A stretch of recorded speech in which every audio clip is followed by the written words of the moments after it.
connect properly with the PC and so on. I'm pretty sure I would have needed to actually get some drivers going, since I did not have that much time before. I couldn't actually get the settings done, and I also had some problems with for example, the music selection. I definitely would have wanted to pay a little bit more attention to exactly what songs I'm choosing. I was choosing from my phone, and of course, you probably do as well. You do have like a lot of songs, like different songs over there, and also when I do songs, I do them in like multiple versions. Some of them are just versions for me, because I do want to introduce some, like try to experiment a little bit with voices, with like some lyrics, with some how to say, some wow, this is I really hope this is not gonna be Alexis crash. Wow, did I actually Alexis crashed? Wow, on a LAN? Whoa. Yeah, I did Alexis crash.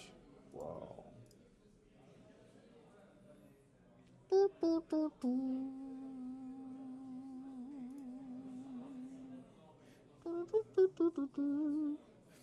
My English puns aren't good. Yeah, I mean, you can throw the puns in French, you know? It's all good. We're gonna try to adapt here, you know?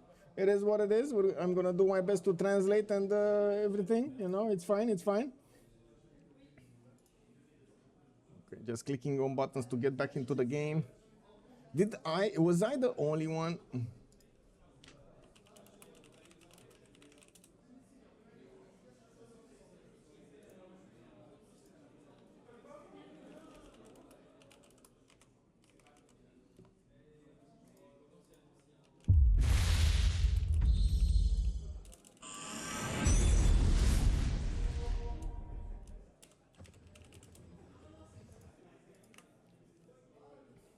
Where is the CivLAN taking place? We are in Paris. The establishment is called ESpot, and it's very, very close to, like, it's in between Notre Dame and the Louvre. Okay, let me get back in the lobby here. There we go. Ouvrir. Okay.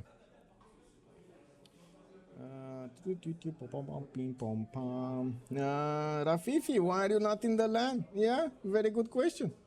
I've not too bad for. I mean, you just come for the fun, man. Like, so many people just came here to just meet other people. They have been playing for so long. Imagine this community is going strong for quite a few years. I believe the CivFR community has, what, 10 years or something like that, with players coming in and out for a long time. We did have them wanting, really wanting to get together to try to have some fun, to try to share some moments. They are, a lot of the times, they are debating, especially about the game, what can be done, what they are doing, best strategies, not so good strategies, and so on and so forth. Now, we did have them also yesterday talk a lot, oh my god, so much about the war effort on multiple civilizations, especially talking about the who has installed the game and mods, everybody himself, or hello there, Dingo. The game was installed actually by default. I'm not sure if they installed it or not, but when I did connect with my Steam, it automatically had it in. And also we did have, I believe, every computer in the establishment have Civilization 6, because we basically rented out, well, not me, you know, like the administration from CivFR who are organizing this, they did rent out the place, and they did manage to get all of the computers. Not only that, but we're also gonna have like a party upstairs, so if you want to join, you're more than welcome. I'm pretty sure tomorrow at the party scene after the FFA, we're gonna get there. Good timing, CS LAN happening all week in London. Oh, interesting. J Rob, well, when CS LAN happening all week, wait, that's a week of CS? That's Counter-Strike LAN? Whoa. Well, hopefully we're not gonna get this into anything. Just getting into the game here.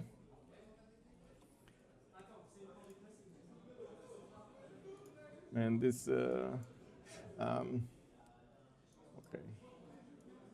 you gotta say this this computer, man, has, I haven't seen a computer with only 8 gigabytes of RAM for a long time.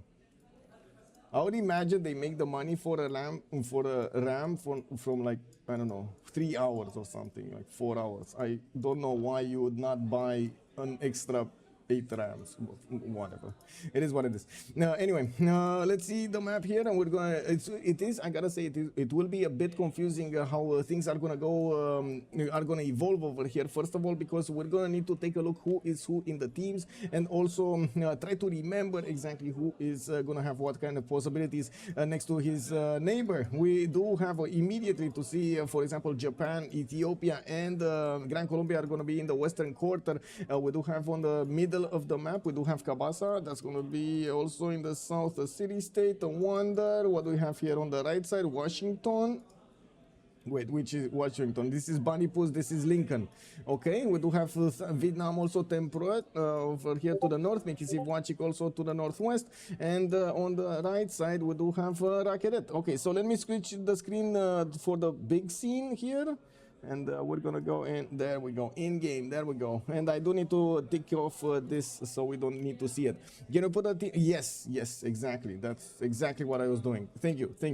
Okay, so let's take a quick peek on each of the civilizations. I'm gonna try as much as possible to mention exactly who are the allies as we go through them, so we do know exactly who is gonna be whom. We do have Zilouane here with Zingar Mbande, Menelik II with Alexis Krempp with Addis Ababa. He's going to get a builder first, and by the looks of it, he's going to get to improve a few of his tiles. I do want to take a look at his text. He is going to try to get the extra production from these pastures. He does have 2 of the sheep tiles, and he did buy out a scout. That is a quick buy over here. And we do have him also starting to explore to the southwest, and I would imagine he's going to want to go to the north, where he does have oh my god, Matterhorn or almost. I mean, it's not going to be that bad. All of those almost do need to actually go to the north and then come back to the south. That's going to be like at least 3 more turns that would be added to the round trip going against somebody. Addis Ababa is also going to benefit from an iron tile to the northeast, and I do notice his horses are going to be 3 tiles out to the south. Unfortunately, he can actually settle there. Usually Addis Ababa, or I should say Ethiopia, does prefer to settle on hills or resources, since BBG did open up that option for him to still get the extra bits of science and culture that he's getting from the faith generated. If he's on a hill, he's going to get that also on resources. We do need to see exactly how he's going to choose to get everything going, since he does have quite a few options near him. Also, France and Russia are close to each other and can trade on the seas. Okay. Well, to the southwest, we do have Gran Colombia to talk about. Xpli here is going to try to snatch that hut, but it looks like Japan is just going to take it away from him. Japan over here is going to be an opponent of Gran Colombia. Gran Colombia is an ally with Poolp, and we do have Cree quite far away, I would say, actually northeast.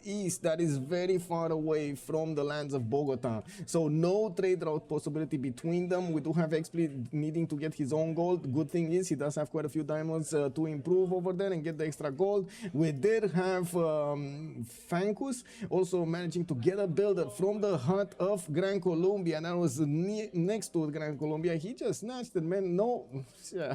No hesitation. Shift enter that one. Builder hut. Can you imagine? Whoa, that is so good. The eastern half of this map is going to be chaotic. Yes. Wasn't this supposed to be a no names match? No. Tomorrow we got the no names match. Baxter, good evening, sir. I look like a young boy. Oh, thank you very much.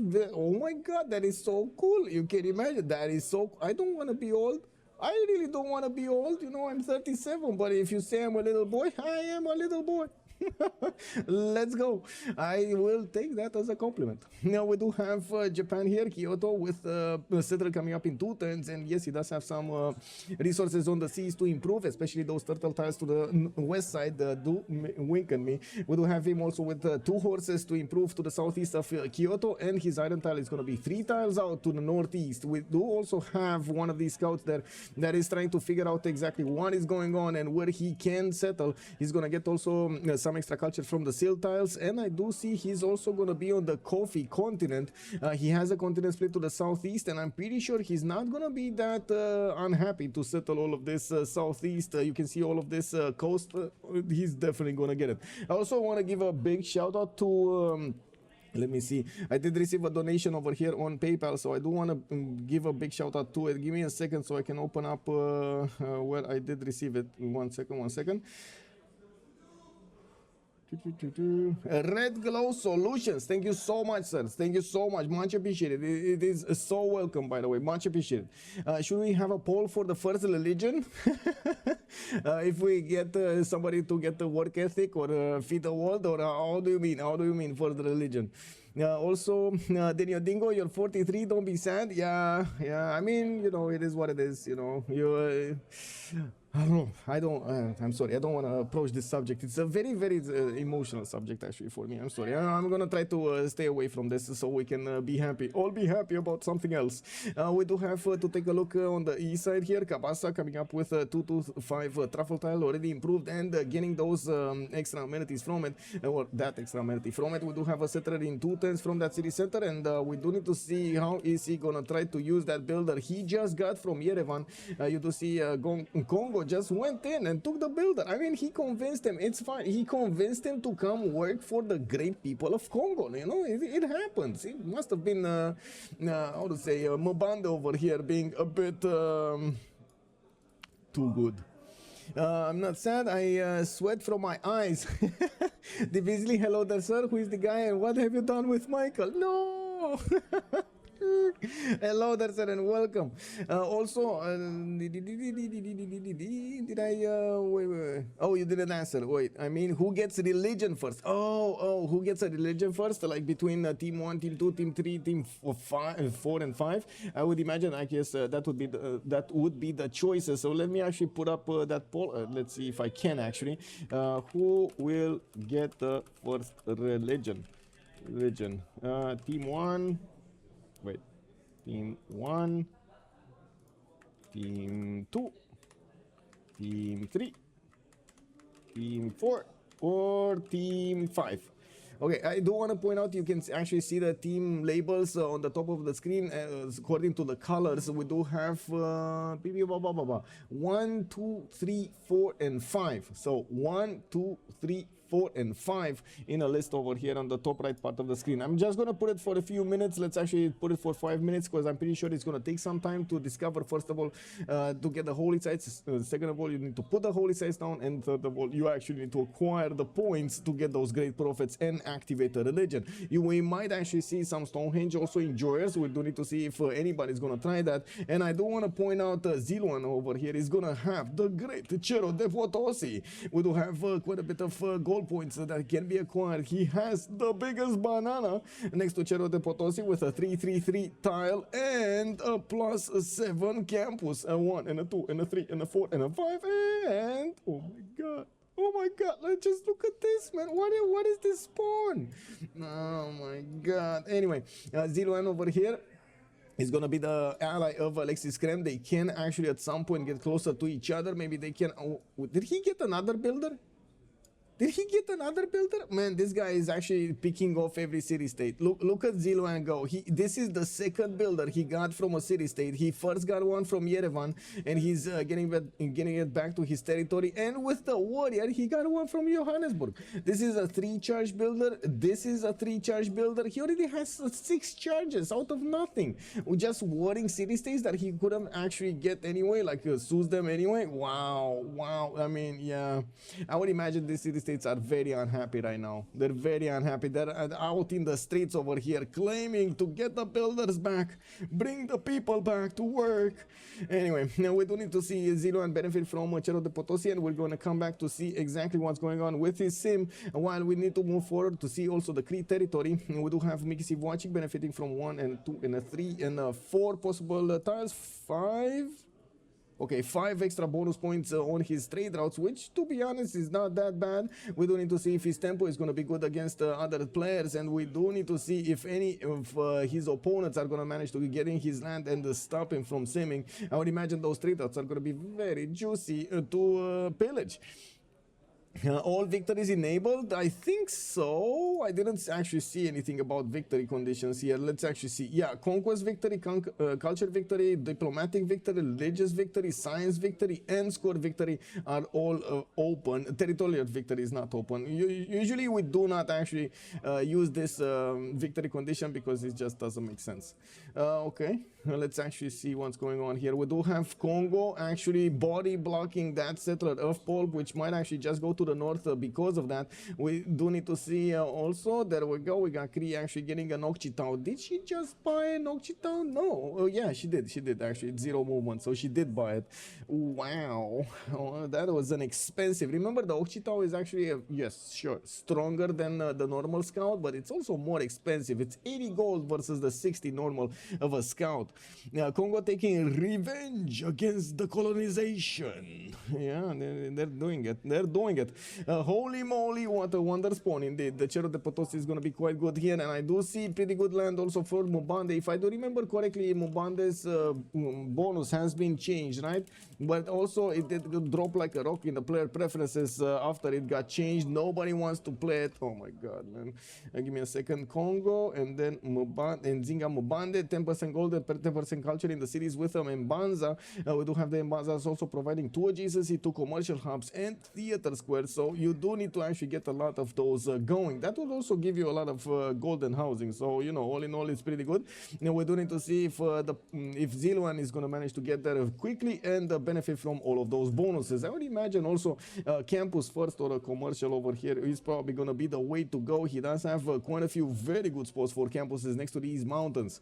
Now moving forward, we do need to see what's going on in Vietnam's territory. Now, Vietnam is going to be the ally of Gara, which is Cleopatra, and we did not see Gara here. Oh, there we go. It's on the east side. They can actually set up some trade routes here, and I'm pretty sure they can also try to set up some trade routes through this lake, which is going to be so good. This is going to be such a good return on investment. We do have already tons going out. You can see how fast the players are moving. You can see how things are appearing extremely quickly on the screen here because of the land environment. We do have the tons getting out, getting the triangle going for those extra culture points, and I do see some traders coming out from Thanglong. He's going to have geothermal fissures to benefit from some extra adjacency towards campuses, and I do see he has features to set those campuses properly. He's going to get a volcano to explode, and it looks like the game is predicting that there will be a war over here. Well, this is an unverified theory. It's just a theory, you know. Just a theory is my thing. You don't need to take it too hard, but I gotta say, every time there's a war somewhere, there's gonna be a volcano exploding. Like, this is unbelievable. Like, okay, sure, it might be that it's just pure chance that we get to see it, but it kind of feels like that's how it is, you know. Maybe a sneaky algorithm got in at some point, you know. One of the developers over there said, hey, I think it's a very good idea to make the game a bit more chaotic. Whenever we see the war, let's see, okay, what are the chances of those nations warring each other? Okay, let's put in the mix a little bit of chaos there. Let's get some volcanoes, let's get them exploding, make everything more chaotic. What is this game doing? Yeah, exactly. I mean, he's getting, he's spewing, he's getting those up and running. I do have to point out that Vietnam is going to have to the west side Cree that he's definitely going to want to take out, and we do have to the southeast also Lincoln over here, which is probably going to be going against Egypt at some point. He did meet Vietnam. Vietnam could come to the south if he does take out Mitla or sets a city over here next to those bananas, even though I wouldn't recommend this at all, mostly because I would say it's very, very important for Egypt to actually get those coastal trade routes. Also, dude, you need paper and pen to write down war declarations. Yeah, I mean, you know, it is, yeah. I mean, you don't need war declarations when you have volcanoes, you know. Volcanoes already declared war. I also see a sad titi to north of Vietnam. Whoa, this is a sad titi. This is a very sad titi. I'm so sorry about this titi. Yeah, I mean, yeah, at least he's gonna have the 2 horses to the north, you know. The Ambertime kind of looks sad, but everything else is so bad. Maybe, you know, after 60 turns of build, we will see Petra appearing over here, so he gets something out of it. Anyway. Now let's actually take a look to the southeast. What do we have here? America getting his own. Look at that. Both volcanoes from both nations that will probably war each other are starting to explode here. We do have Manual Law coming up on the west side of Washington, and Chicago just got settled on that river. We do have him also with floodable terrain here in the south that is getting flooded. And yes, we do have the monuments coming out of his city center, so he gets some extra culture going. Lincoln over here is the ally of Japan, and and as you can see, Japan is quite far away from him. On the west side, I'm actually quite surprised Japan did not pursue the coast anymore, but I guess it was a much better settle here on the silk tile, on the two silk tiles, also closer to that iron, the two iron tiles, one to the north, one to the west. He got a pantheon, religious settlements.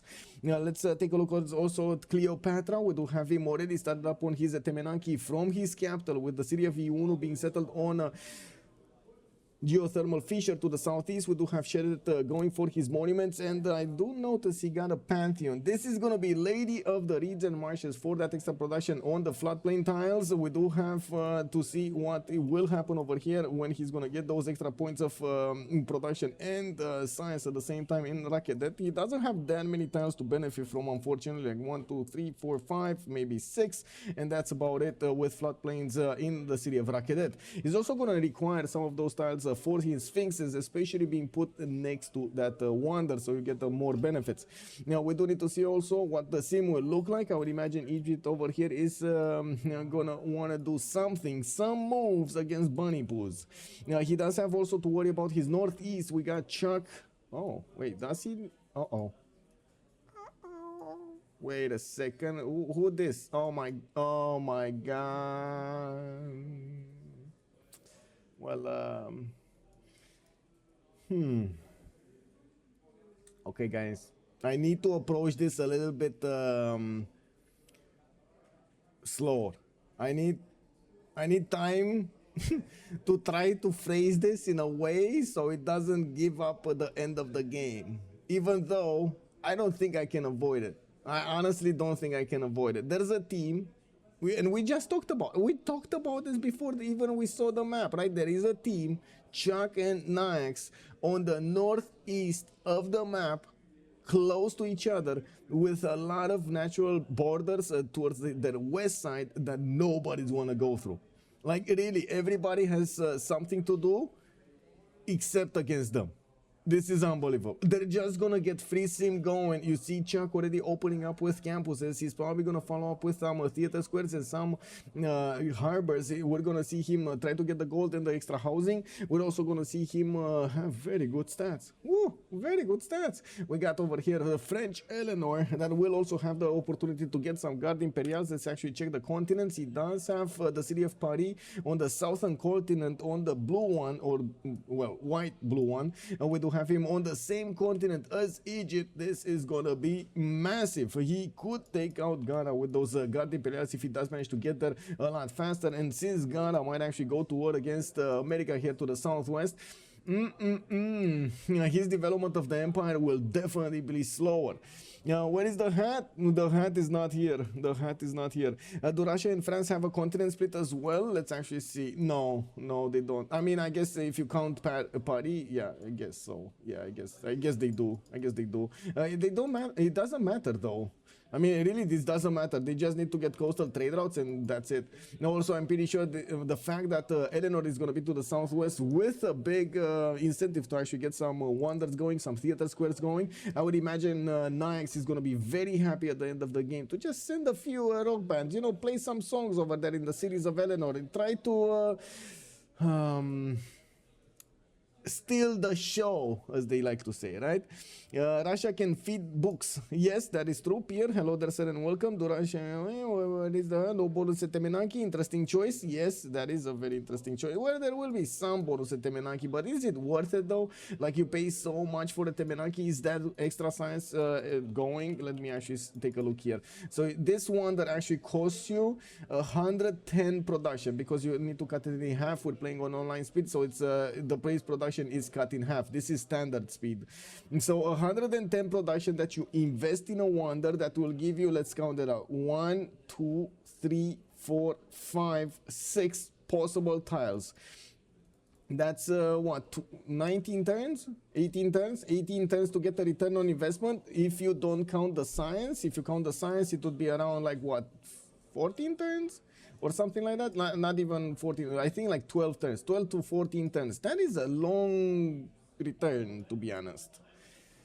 Like, in comparison, a builder from the beginning, if you do get that with 3 extra production in your city, you're gonna get it back in like 4 turns. Like, and then it's gonna be just profit. Anyway, we do have Halong Bay. Yeah, Halong Bay is not in Vietnam today. We do have Liang being plugged in Rakedet. I do see Uno is going to get the monuments. We got the new builders coming up from Sheret, and we do need to keep on watching to see their Pantheon. Syria, Patreon Goddess is going to be the choice today for France. We do have Russia to talk about also. It looks like St. Petersburg here is going to get Moksha established in 2 turns, while we do have shrines coming out from all of his Lavras. He has 3 of them, 3 cities, 3 Lavras. While I do notice he did manage to get, let me actually double check, Goddess of the Hunt, right? Okay, so he's getting the extra gold for his improved camps over here. We do have him also with a decent amount of faith, but I wouldn't call this a lot of faith, to be honest. He's on like what, 4 faith a turn. This is definitely not a lot of faith. His shrines are going to be the ones leading the way towards more faith over here, and I'm pretty sure he's going to be very happy trying to get the lay ministry in this position. We do have to see who is going to get those first great prophets. It looks like Ethiopia is very close to Russia when it comes to the points, 21 out of 30, and we do have Russia 18 out of 30. A Matterhorn will become Ethiopian military base and aerodrome. Whoa. Whoa. Oh my god. Okay, this is a pretty good city here. Earth Goddess also the Pantheon for Ethiopia. We do have him getting his 3rd city towards the south, and he did manage to acquire the first great prophet. We do need to see what kind of religion is he gonna get, and well, start from there. By the looks of it, we do not have Russia with enough points, so I would assume this Ethiopia team, this is team 5. Team 5 we're gonna get this going. Masca, hello there, sir. Doing a live from Nexus. I'm in Paris. Salut, ce faci? We are in Paris with LAN over here in the, let me actually show you. Check this out, man. This is like in the middle of Paris, next to the Louvre. We do have like 120 players. Well, some of them actually did leave because this was the last game and they didn't really want to, how to say, they wanted to get something to eat, and not all of them did want to play the 2 versus 2 versus 2. And so some of them are playing some other community games in the other side, while some others are playing this one. Team 5 can set up trade routes later as well. They can quite a bit later. Also, let's actually take a look what's going on here. I hope the camera is back online. Okay, it should be fine. We got harbors coming out from the cities of Japan. We also have to the southwest a fire goddess has been chosen by Xpli for the Pantheon. He's getting the extra faith from all of these volcanic soil tiles, and as usual, the game predicts there will be war over here between Japan and the Gran Colombia. We do have Lincoln. Let's actually take a look at Lincoln. Getting his science up. I do see opening up with campuses. I do also notice he's getting his sources up. We do have him with stone circles as a Pantheon, and yes, he did have some stone tiles in the capital, but unfortunately he is gonna take a 1 out. We do have a stone tile here already improved. He's gonna get another one here in the south, but only has probably 2 builder charges. That's not bad. The volcanic soil did improve the T tile, giving it more production and food, making it a 5-2-1 tile before improvement. This is gonna be pretty good, very good actually, when it's going to get the full improvement.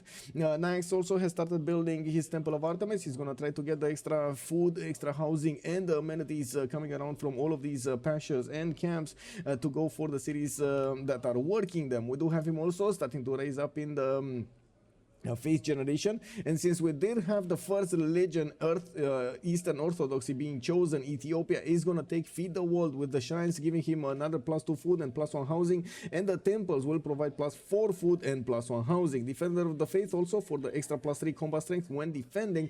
Interesting choice here to go for a defensive strategy instead of something else. Would have definitely thought he's going to get something like lay ministry, but I guess it is what it is. We do need to see if he's going to use that defender of the faith. He's definitely getting quite expansive, and he's going expansive right in the face of his opponents here in the south. He has 2 opponents to go against, Xpli and Frankus. Has 2 good wonders. Yes, Lincoln with 5-1 tiles. Yep. Okay, let me put up also the chat for YouTube. Hello there, YouTube. How is everybody doing over there? Everybody fine? I hope you guys are watching. Okay. Okay, there we go. Oh, if you are watching and if you do like the content, don't forget to actually click on the like button and of course subscribe to the channel. Thank you so much. We do have holy sites coming up from Harar, and I do see a government plaza is going to be set by Ethiopia in Addis Ababa. It does seem like he's going to get it to the southeast, and we're going to need to see what kind of other districts he's going to want to push here. Stibril, thank you so much for the prime. Hey, we got primers in the house. Welcome, sir. Thank you. Thank you. 8 months. No, my God. I gotta say, I do see all of these notifications in French. Yeah, it's in French. Graf Zebuling, hello, there and Wolf. Did Kongo place the +7 campus? I think I saw it. Yes, I think I saw. Look, not only he placed it, he actually finished it. Zilouane does have 18 science and 11 culture. We didn't even go into the next era, and he has so many points. We do have him also getting a 4th settler going towards the south, a 5th one, and a 6th one is also coming. Oh, and a 7th one is coming up from Mbande. We do have him with the traders also going towards the north. He's getting a lot of gold coming up from that Cerro de Potosi. We do have the moment. Let me actually take a look here. Now we got Zilouane on 20 gold a 10. That's the most gold of everybody in the game. He also has 31 production and 31 food. Also, I guess it depends of the language of the computer. Time to practice your French. No, wait. The computer is actually in English. I think it is really locked on French. Like I said it on, I can show you guys. I spent like that's unfortunately because that's one of the reasons I didn't have time before, because it took me like 20 or 30 minutes to install English on the computer and it still doesn't work. And also, since they do use a different type of keyboard except the QWERTY, well, not the QWERTY, oh my God, my passwords just didn't work because I was writing the passwords, but since the A and the Q are not in the same position, you get like how to say, the M is in a different position. Oh my God, the et and everything is just so chaotic, man. So chaotic. Anyway, we do have Egypt getting his first Mariano Chariot Archer, and he did finish his Temenanki, which at the moment is not really giving him anything actually. Wait, really? He's not getting anything? Is this a bug?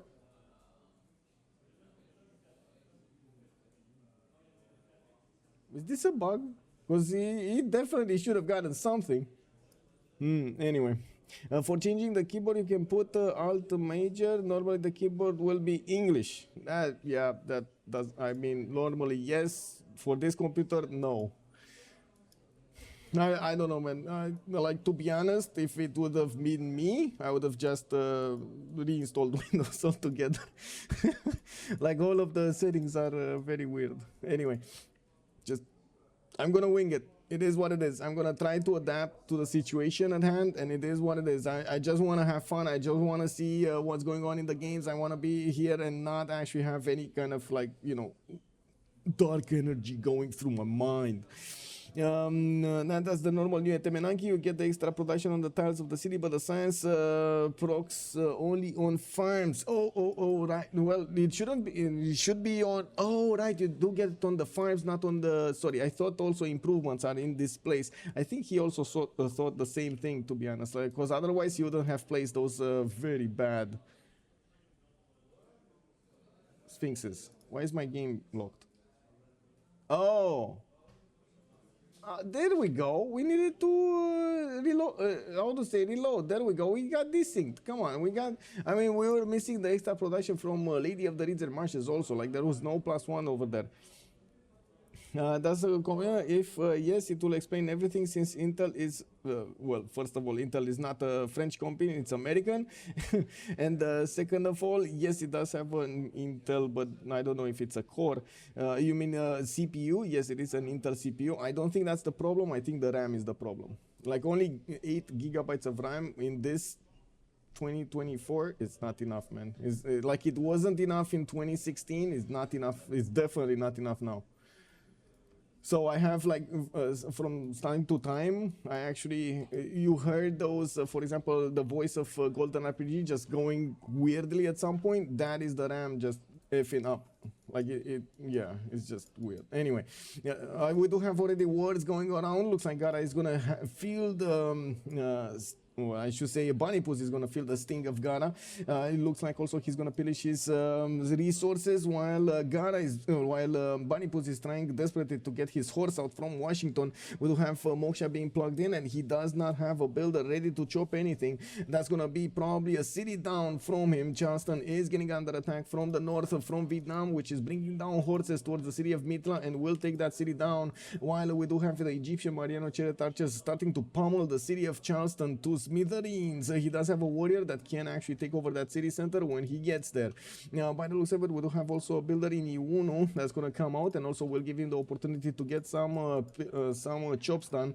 We do need to see if the Egyptian units will be successful in taking out, first of all, the defenders of America, and second of all, the city center. I do have to point out that at the moment the city center is 12 garrison defense strength, but when this horse is going to come out, that's going to definitely go to a minimum of 26. That will be a problem.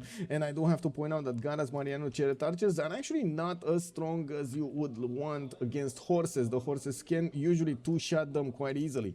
Now, we do need to see if there will be horses coming around from the lands of Egypt, or he is just going to build Mariano Chariot archers and wait for the horses of Vietnam. That will be actually pretty good cooperation between them as players.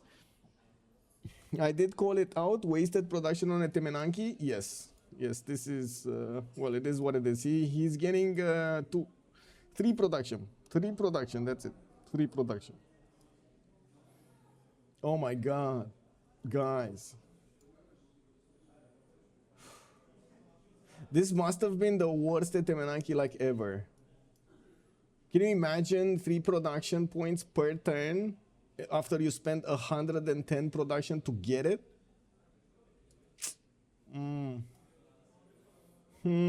That's, I think, the longest return I have ever looked at in detail.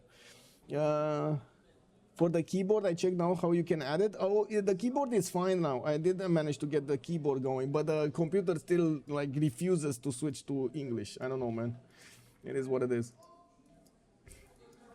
Anyway, we do have also a few more pantheons coming out. Xpli is already being called out by Frankus, and I think we're gonna desync again. Why is Vietnam declaring a war on Mitla? So he can actually get units much closer. So first of all, he's looking for a city-state that he could use to stage his attack against the south, against America, and help out as much as possible Cleopatra, get that going. Mitla can also be an in-between for the trade route, so I'm sure that is a very valuable city center for him. After he's going to deal with it, and I'm pretty sure Mitla is not going to have that many defensive capabilities, he can definitely go south and help out the Mariano Chariot archers take on the American army. Since there is nobody else helping out America, you can imagine this is going to be quite easy for him to be taken down. Okay. I was trying to take a look at chat over here. It is what it is. Anyway, we do have God of Craftsman also chosen by Vietnam as Pantheon, and we do have him finishing up his campuses. As predicted, he's putting them as close as possible over here to the geothermal fissures and the mountains, and it does look like this time around the volcanoes actually just stopped. Are these there's... Oh no, they're active. Sorry, they're active. It's just, again, the game just didn't load properly. Charleston is getting some support help of horses from the south, while yes, we do have quite a few Egyptian Mariano Chariot archers doing the damage against that city center. That one did get the support help of the strength of the horses, so it's now 28. It is definitely going to be much harder for the Egyptian units to punch through, but also these Mariano Chariot archers can do a lot of damage to the horses if they do start to hit them. You can see that Mitla is also going to be taken over quite quickly. These horses are starting to attack it. It is 20 strength, is not that low, but I'm pretty sure it's not going to be that hard for these horses to go through. We don't yet have a general from either of them, but I'm pretty sure Vietnam is going to get one at some point. He's 1.1 great general points a turn. I'm actually a bit surprised we don't see him getting the card in so he can use it, or getting a project. It is what it is. Okay, so let's see. One horse did die here from America, and we do see new Mariano Chariot archers getting next to the borders of Charleston. He's just pumping them out from each of his cities. On the west side, do we have any kind of wars here? It looks like they're just watching each other. We got 3 different nations that are just watching each other to see their moves, while we do have a third city from Gran Colombia to the west side. He is He is now in a pen brush and voice golden age, benefiting from more culture, and I do see him going for his horseback riding in 2 turns. I do want to see Zilouane here and Nzinga Mbande with 22 science and 19 culture, 34 gold a turn in a classical republic and a pen brush and voice golden age. He's starting to put down new commercials and sending new settlers out. He does have an ancestral hole coming up from Kabasa, and we did count earlier that he was going for like 7 cities here. This is going to be a massive Mbande. We do also need to see Alexis Krempp, Melik the second, benefiting from a monumentality. We do have Axum here putting what is this, a theater square. I do see he's getting his holy sites everywhere and getting a lot of faith out of it. 54 faith a turn by Alexis Krempp. We do have him also with a few more settlers starting to expand to the east side. Yeah, look at that. Addis Ababa 4th, this one 5th over here is going to the southeast, and we will probably see him try to expand to the west side as well. Well, we do have to see also how Xpli is going to try to get some city spots here, because he's definitely not going to be wanting to leave Ethiopia all of this territory. Taking a look back at the war here, Mitla is going to be taken down next turn. We do have the Marino archers not only doing damage to the horses to the south, but also doing damage to the city center itself. There is a horse coming out of that city center next turn, and to be honest, it would be very funny if he could actually encircle that city with his Marino archers. Also, Colombian scouts are invisible for us all, stealth mode. Yeah. Wait, Arion class, I get Twitch ads in French. Is that because you are in Paris? That is a very good question. I have no idea, Aaron class.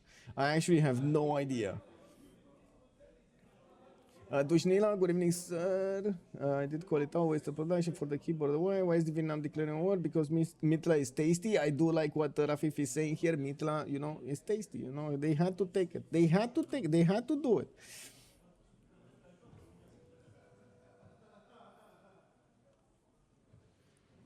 Wait, that is confirmed? Because I am in France, you get French ads? Wow. Wow. Yeah. That's a new thing. I would have imagined that they would geolocate the ads after the, you know, viewer and not after the streamer. Like, what does the streamer have to do with the viewer? I don't know. Anyway, like the streamer location have to do with the viewer location. I have no idea how that got into the algorithm, but it does. If that's what happening, that's definitely not optimized. I don't know, man. Hello, Twitch, optimize your ads. Hello. I mean, at least you might want to, you know, if you still need to see ads, you might want to see them in a language you actually understand. You know, it is what it is. Anyway, yeah, we do have, 1 sec.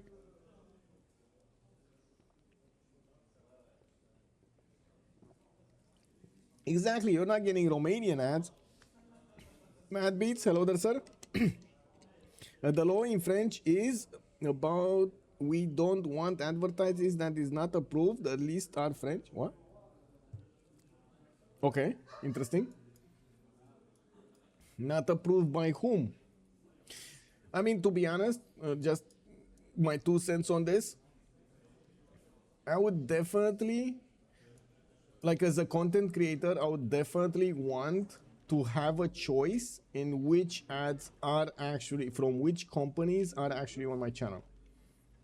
I would definitely want that. And I think it would be a good thing for all of the, I would say all of the world, if we would have as content creators the ability, or like on YouTube, on Twitch, on any other platform, to choose who can put ads on our channels. Okay, you know, it goes both ways, right?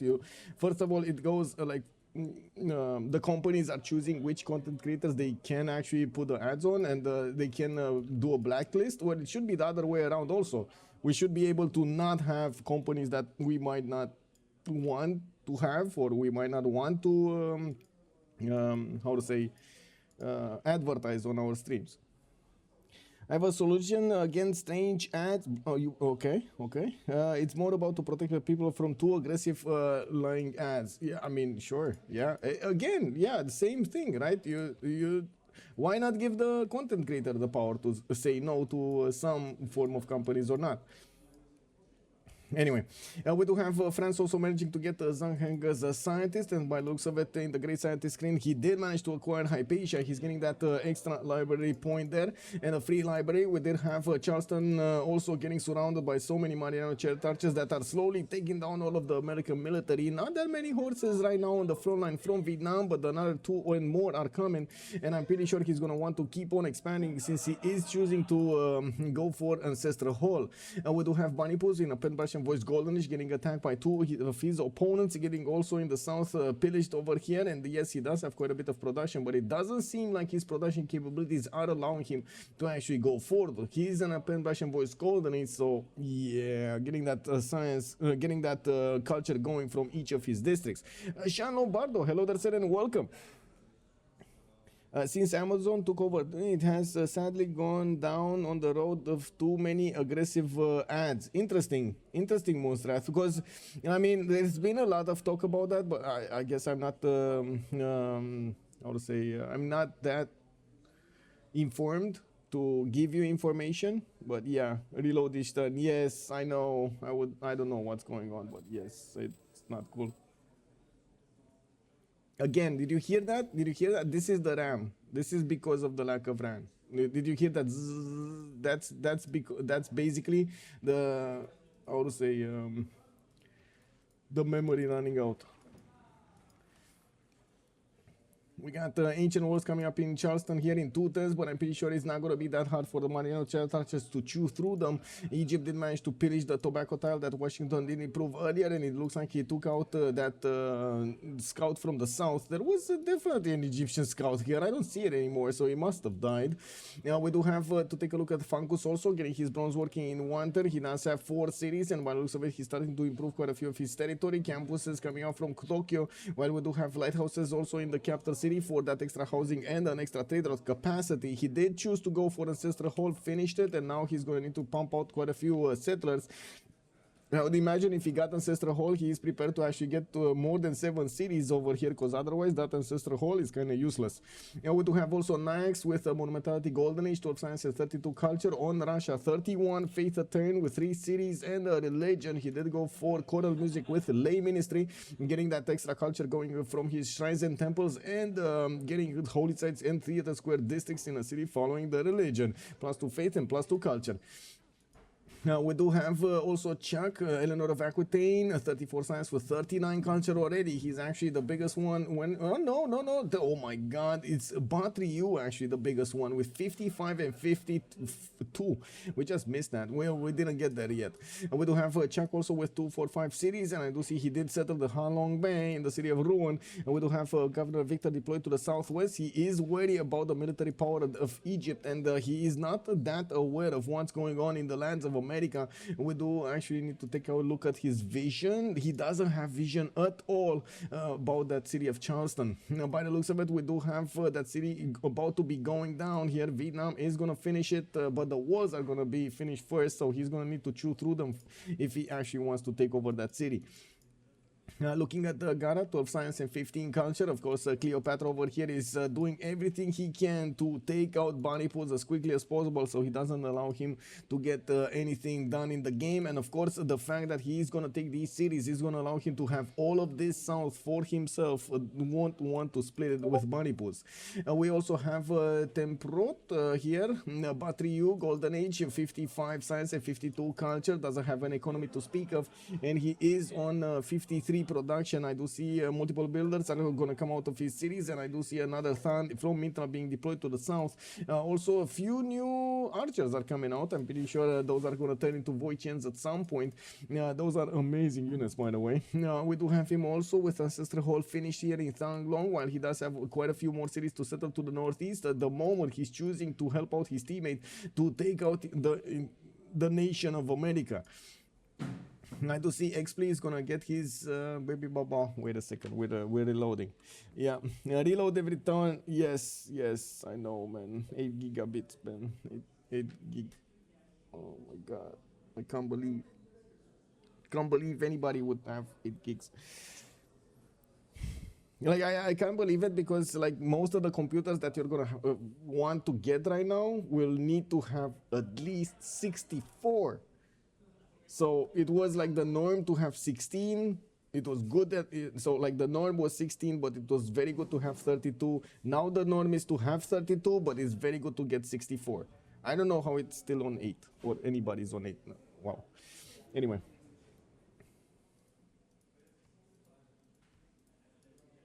It is what it is. Maybe after this event, they're actually going to get more RAM. I'm just saying, man, maybe that's going to be our help. Maybe that will be our contribution here. He's going to get more RAM. And we do have Charleston. Wait, he didn't get the walls? Or did the walls? No, the walls were never there.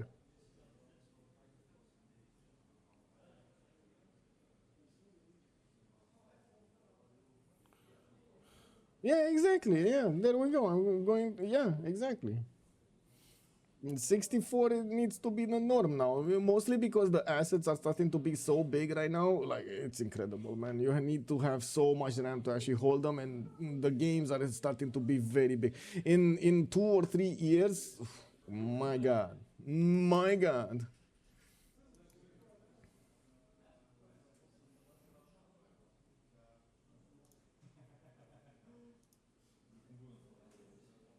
Okay, we got Magnus here in 2 turns here from Sheret. Gavron Plaza in Rocket Debt. It is going to be finished here in the south. He's going to get a better commercial in the city center. Okay, that's pretty good. That's a +5. And Alexis Krempp is actually all the land to his left you can have. Okay, all the land to his left. Well, to my left actually. So Alexis Krempp is giving all of the land to Xpli. Okay, so whoa. Well, this is Alexis Krempp, as he's giving Xpli all of this territory towards the north. So that means we will have Ethiopia go towards the east side and try to get all of the mountains working for him. Okay, very nice. Let's actually see. Do we have walls? We still don't have walls. Hold up. Didn't we have... Wait, like there was no Congress to block walls. Didn't we have walls here? Is that only me imagining things? Because I'm pretty sure those were walls instead of a campus. Maybe he lost the city and got it back. Maybe that's what happened. I think he lost the city and got it back, even though we didn't see that. Anyway, I guess that's the only possible reason that I can figure it out. Like I can figure out here. And also all of these, no, not all of these shot. So this horse is dead. Or does he want to take the city? Oh wait, it's another city. Oh my god, it's another color. It's America's color. I'm sorry. It's America's color. It's taken. It's done. It's dead. Yes. Me, Pepega. It is what it is. We got Washington here, a horseman coming up in 2 turns, and he's gonna try to build another defense. I'm pretty sure Egypt is gonna try to attack with the Mariano Chet archers. He still has a movement on some of them. For example, this one over here will need to get on a higher ground so he can shoot out these American units. We do need to see him also cross the river in a concentrated move so he can actually do more damage. And we do see all of the reinforcements coming up from Vietnam towards the south, building new archers so he can turn them into Voichians a little bit later. We do have him right now, construction in 1 turn and feudalism coming up in 2. Yes, exactly. That is so true, Ariels. Yes, I'm so sorry. Got distracted. Kick. Matching colors. Yes, exactly. Matching colors. Kick.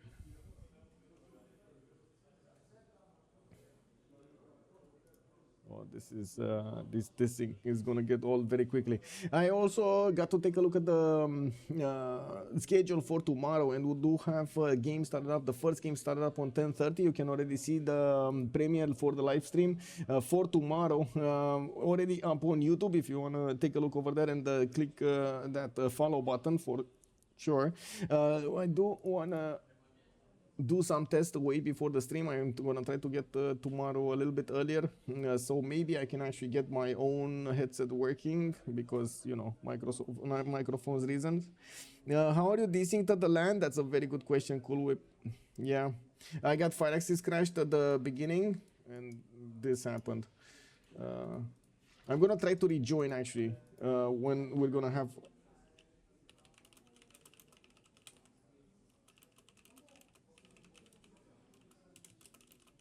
in how do you call it, in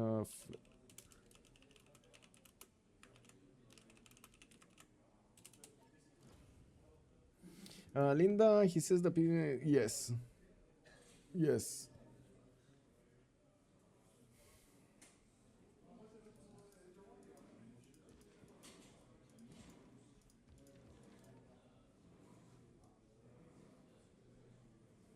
Frankus is asking, ooh, wow, Alexis Krempp is not taking any prisoners over here. Interesting. Okay, he doesn't want to be Frankus' friend. Okay, what do we have here? We do have Kongo getting his 2-4-5-6-7 series. I do see a first Tengao Mubeba coming around, and by the looks of it, he's getting his full commercials going. He doesn't have that many science points and culture points. I would have definitely expected a lot more, but he did make quite a bit of a sacrifice to get this series out, so I would imagine he's going to try to catch back up. We do have also Zilouane with the option to go against Frankus to the west side here. I would imagine this might be a coordinated effort also with Alexis Krempp coming from the north. Frankus and BaNiPouZ don't really have that many stats, and since his ally is dying and cannot actually help him out with resources, I would imagine it's going to be quite easier to take on Japan than it will be to take on Gran Colombia or Cree to the north. And we do need to follow also what Cree has been doing here. He got a God of Open Sky and got quite a bit of culture going. I do see Kakub got settled on the northwest, but he doesn't have anything to trade with on coast. I would imagine internal trade-outs are going to be the king here, and we do have him acquiring Marcus Licinius Crassus as a great merchant.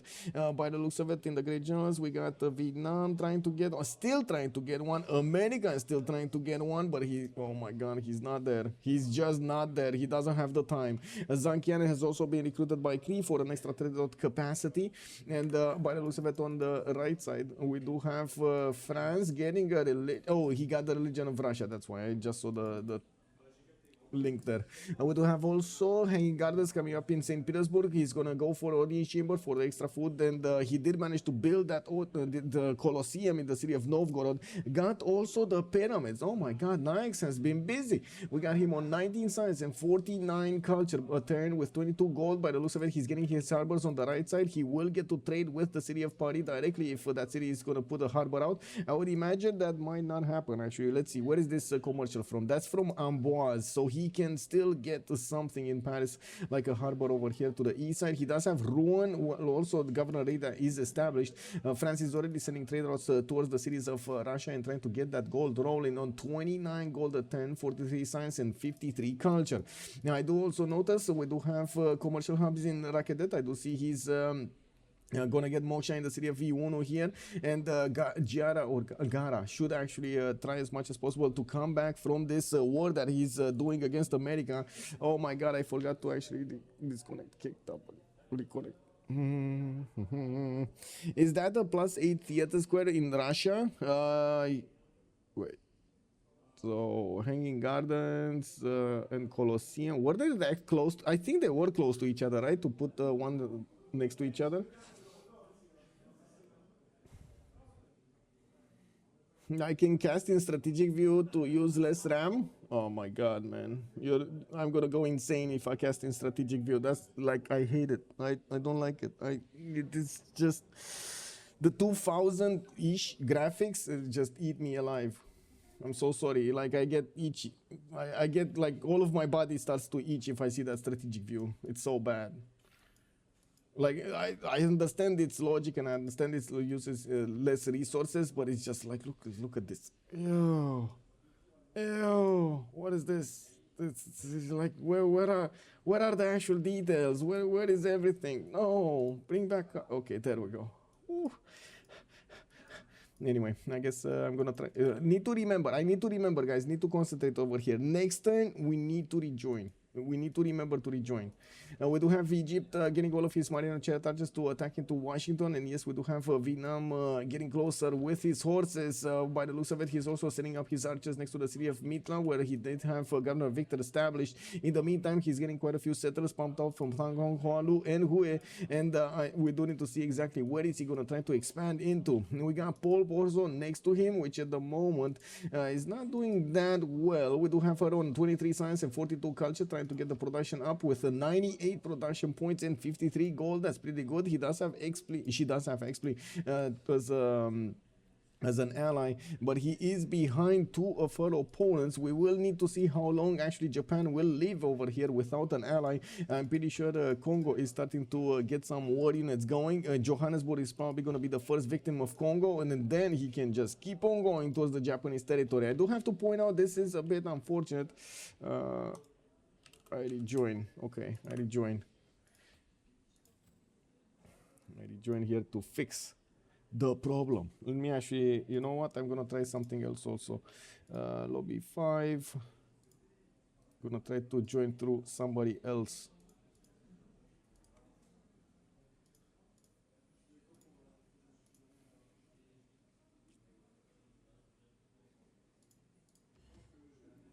I have no idea if I have 0 MS to anybody. I have no idea. I'm going in blind. Everybody has 0 MS. Frankus for Fingers is confirming that was a +8 spot. I gotta see. I didn't actually watch that. It was so concentrated to actually get the relobby going, so we actually fixed the desync. Hoping. Fingers crossed. Fingers crossed.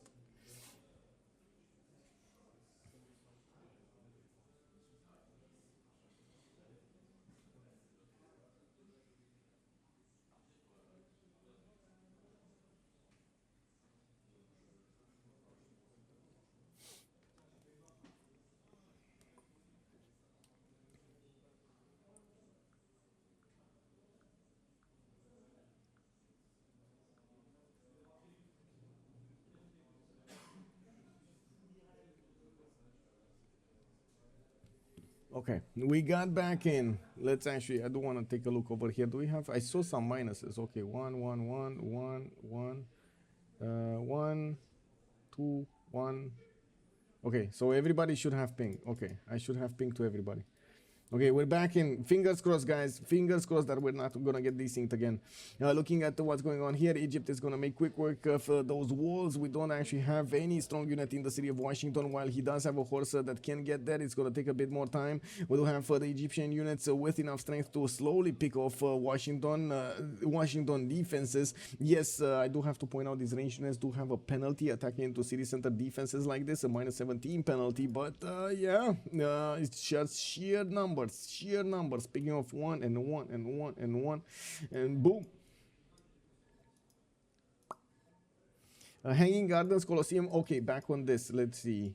Yeah, this is this is a +8. This is a +2, +2, +2, +2. It's actually gonna be +9 because he's getting another theater square here. It's gonna be +9. And we do have, this is Apadana, so another +7. Oh my god, this is going to be so much culture so quickly here. And he's going to get the gold to upkeep everything. He's going to need the science, though. He doesn't really have the science. But usually, you know how it is. Somebody will make a sacrifice in some way to get a lot of stats in culture, or getting the gold, or getting the science. You do need to sacrifice some other part of your empire. It's very hard to actually have a line of... really?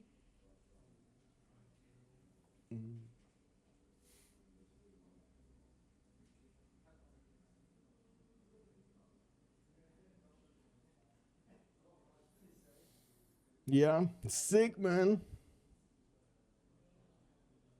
That is, I mean, that is free sim Russia. There's no doubt in my mind that he's actually gonna get very good results. I don't know if he's gonna win the game because we still have Ethiopia on the other side, and it looks like also Ethiopia is kind of set with Mbande. So we do need to see. Yes, sync issues at the LAN. Don't tell me about it. The players are not desyncing. It's just me because Firex is crashed. I don't know, man. They put me on the worst PC or something. I don't know. I guess next time I'm gonna need to get a PC. Like one of my friends actually told me that I could borrow his PC. He has like a travel PC for this. I could have just gotten that one. I'm a bit annoyed with myself that I didn't get it. Never imagined we would have this in France. But anyway, we do have to take a look here. Poolp getting her markets up, and of course there's quite a bit of gold going. We will see more population problems there. 0 population. I'm pretty sure the desync is coming. Voichians coming out from Vietnam, and a Corsair. We do have to see how this is gonna go through. markets coming around also from the cities of Egypt. We did have them actually putting a lot of gold into their development. As you can see, they're now making that much gold. Nor Gara is making that much science or culture. He did put everything he could from his production capabilities to go against his opponent, and he did manage to smash through the defenses of America with ease. Washington still did not get an encampment. We did have Chicago actually trying to get an encampment, but then he needed to scramble to get more units. We do have the first also Vietnamese great general showing up on the front line. While he does have his Voichens benefiting from that, he's getting some courses which are going to be quite strong against any unit that America has right now. I do see Alexis Krempp is also down to 35 science and 47 culture, while we do have Nyax 2254. Chuck is already on 63 and 63. He's starting to get better than Batriu. First of all, it's because Batriu over here has stopped expanding for some time because he went to war and put a lot of production into his war machine to go against the south. We do have also some traders coming from Rocket Debt, extra gold, and maybe some production depending on where he sends it. We do have amphitheaters also coming around from France, and of course we will need to see them try to fix their slots over here with the great titans. What kind of books they're gonna get, where are they gonna get them, and how many. Egypt is starting to go towards the south with his mariner archers going into the hills in the south of Washington, so he can shoot from there. Getting as many of these mariner archers to attack into one city center is going to be helpful. While on the western side, we do have Gran Colombia trying to get as many cities out as possible. He did get 2 coastals, which might become a problem later on in the game if Frankus is actually going to be expansive here. I don't think he will be. He's still on 29 science and 39 culture, and we do have Gran Colombia, which is on 19 and 42, but he's benefiting from a very good ally here in the form of Poolp with 64 gold a 10. That is going to be a pretty strong economy if Gran Colombia is going to need some funds. We do have also quite a few settlers coming around from Gran Colombia, new commercials for the extra gold, and Pingala is getting established in the city of Caracas. By the looks of it, also Campus is coming around from Ethiopia, since he did lose a bit of his science. Now he's going to get it back. We do need to see with all of the new cities that he did manage to get, using that 161 faith a turn might be quite valuable if he wants to put it into an army. At the moment, I don't see Grandmaster Chapel activated in the city of Addis Ababa. He did not start building it, nor do I think he actually has monarchy. We shouldn't be that far away from getting the new era. We do have 8 more turns until the new era is going to be started, the medieval one, and we do need to see who's actually going to manage to get the era score for the golden age. While BaNiPouZ is fighting for his life over here, we do have Gara's Mariano Chariot Archers pushing through. The Voichen is also going to cross the river and start smashing through the city's defenses. Who is near Eli? Who is Eli? Who is Eli? Oh, you mean Eleanor? Who's near Eleanor? It's Cleopatra to the southwest and Russia to the northeast. Also, Kongo will maybe... Wait, well, who's defending culture for Russia? Nobody. No, nobody's defending culture right now. It might be Ethiopia a little bit later, but right now, nobody. Why did Colombia go for Fire Goddess Pantheon? I see barely anything.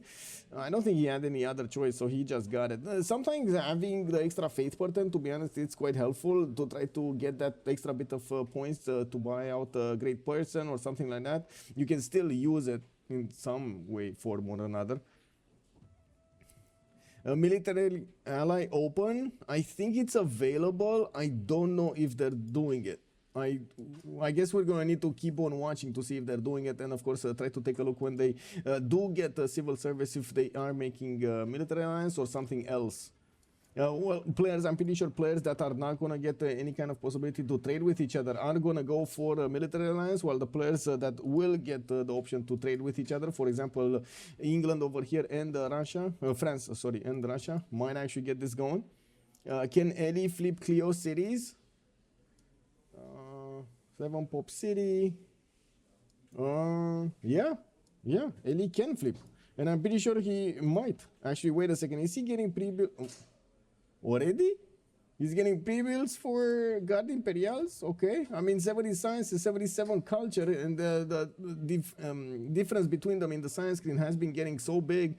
Wow. Okay. Yeah. Why not? Getting a massive amount of builders here, so he can get all of the feudalism extra +2 points on them. We do see new amphitheaters in the city of Lyon, and I do see Mbande is going to get a market out.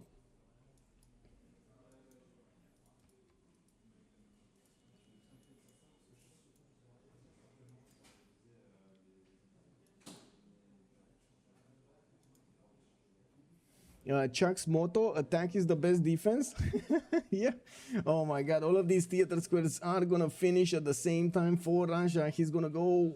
He's gonna go like 86 science this turn. Unbelievable. 86 culture. We got 29 science and 86 culture with 42 gold at 10 for Nyax, with also 88 production and only 31 faith. Definitely a massive difference between him and Alexis Krempp when it comes to the faith per turn. With Alexis Krempp making 201, that does seem like a much better result. And we're going to need to see Russia benefit from all of this tundra here to the west side. Unfortunately, since he did lose feed the wall, he's not going to have that big of an incentive to go in the tundra anymore. He can't just get free population there.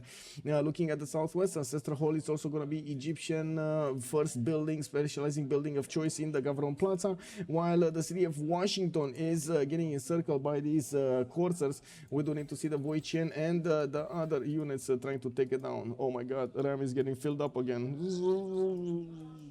Johannesburg has been taken down by Zilouane's Ngao Mubebas. Some of these guys are actually starting to get position next to the seas of Japan here. We do need to see if he's going to want to be a bit aggressive with Hojo Tokimu, but I would imagine they will wait for Alexis Krempp to actually get his Grandmaster Chapel finished. We do have to take a look at the Government Plaza here. Yeah, there's no Grandmaster Chapel yet. We do have new campuses coming around, an encampment from Lalibela and amphitheaters for Alexis Krempp to build. He's definitely trying to expand on all sides, on all sides of his simming. Okay, Washington about to lose the walls. When he's going to lose the walls, it's going to be much easier for all of these units to actually punch through the strength. We do see also the Egyptian units starting to take shots against the American archers that were scrambling to get into position to try to help out the city of Washington. They're just not going to get there. We do have also BaNiPouZ trying to get a safety settler out as far west as possible. He might actually get it to survive a little while longer. Trying to see here. I don't see a military alliance from either. Well, I would imagine military alliance here from Vietnam, but I wouldn't have imagined the military alliance from America. Can you show if Russia is feeding Eleanor books? That might be a bit too hard to see, because we need to remember exactly which books are made by whom. But I guess let's take a look. Let's take a look which writers got acquired by whom and where are the actual works.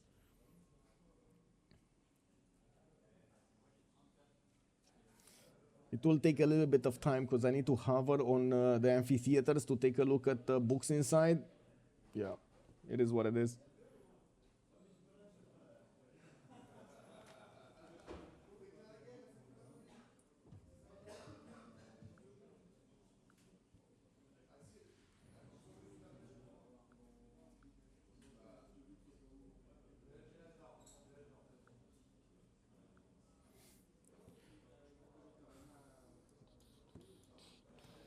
Okay, let's see. Okay, Vietnam doing more damage. Courses, of course, no problem. Washington about to go down. It does seem like they will take on that city center pretty soon. Let's take a look at Eleanor's works here. What do we have here? We got, wait. So, previously recruited, what do we have? Bassa, okay, that's his. We got Ethiopia getting something else. Well, Russia didn't get anything. Russia really didn't get anything. Not a single writer. That's because he just got his theater squares down. These were his first theater squares that we saw last turn. So yeah, he just didn't make any points. We got France already on 8 points. Russia is on 3.4. It's going to take quite a bit of time, and it looks like France is just going to... He's not going to need to be fed by Russia. He's just going to get whatever he wants.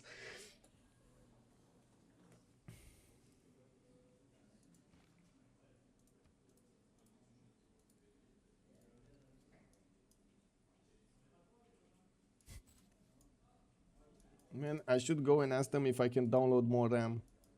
Anyway, we do have also Vietnamese commercials starting to get their markets, and I'm pretty sure we're going to have some spies getting out. Intelligence agency is going to come out in 7. Tula, 0 pop. Yeah, I'm pretty sure we're going to desync again. No, that's the desync bug. That's a desync bug. It actually has population, it's just desync bug. Oh, look, Tula is 1 again. Wow, kick. It is what it is. Yeah.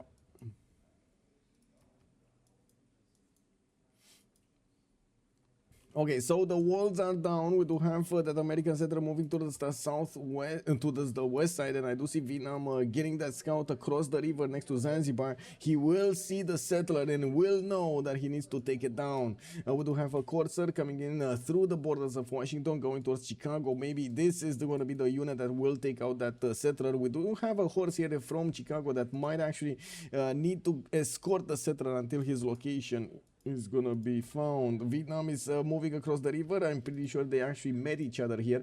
They are seeing each other. I wanna say, there we go. So the scout of Vietnam is seeing the American settler, while I'm pretty sure the American settler is seeing him back also. Where is the American? There we go. Yeah, he's seeing them. He's seeing it. Yeah, download the more RAM. Yeah, you know, it is what it is.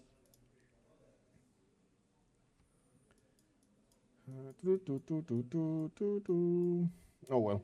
Aqueduct in Paris in 2 turns. We do have harbors coming up from Ren, and by the looks of it, we do have quite a few builders also coming around from Chuck. I do see he is at the moment going for his military engineering in 2 turns and divide right in 2.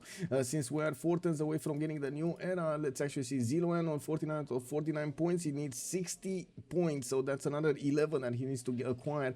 Menelik is gonna need 59, and I do see him right now 1 point off. BaNiPouZ is gonna need 51, and he only has 37. I'm pretty sure he's well, he's about to lose his capital here. We got Frankus also 53 out of 58. He needs 5 more. Nyax is 57. He did manage to secure his golden age. So did Chuck on 59 points. We got Gara on 53. This is going dark age, and we do have his next door neighbor Vietnam not yet there to his golden age. He's 54 out of 62 points, needing another 8 points to get there. Oracle in the city with only a holy site? Yes, yeah. Basically, yeah. A little far for loyalty flip? Nah, he's getting there. I mean, if he gets another city closer, he's getting it. I don't think he's going to be interested, to be honest, of flipping those cities. He's probably going to be more interested in killing those cities with the Guardian Peliers.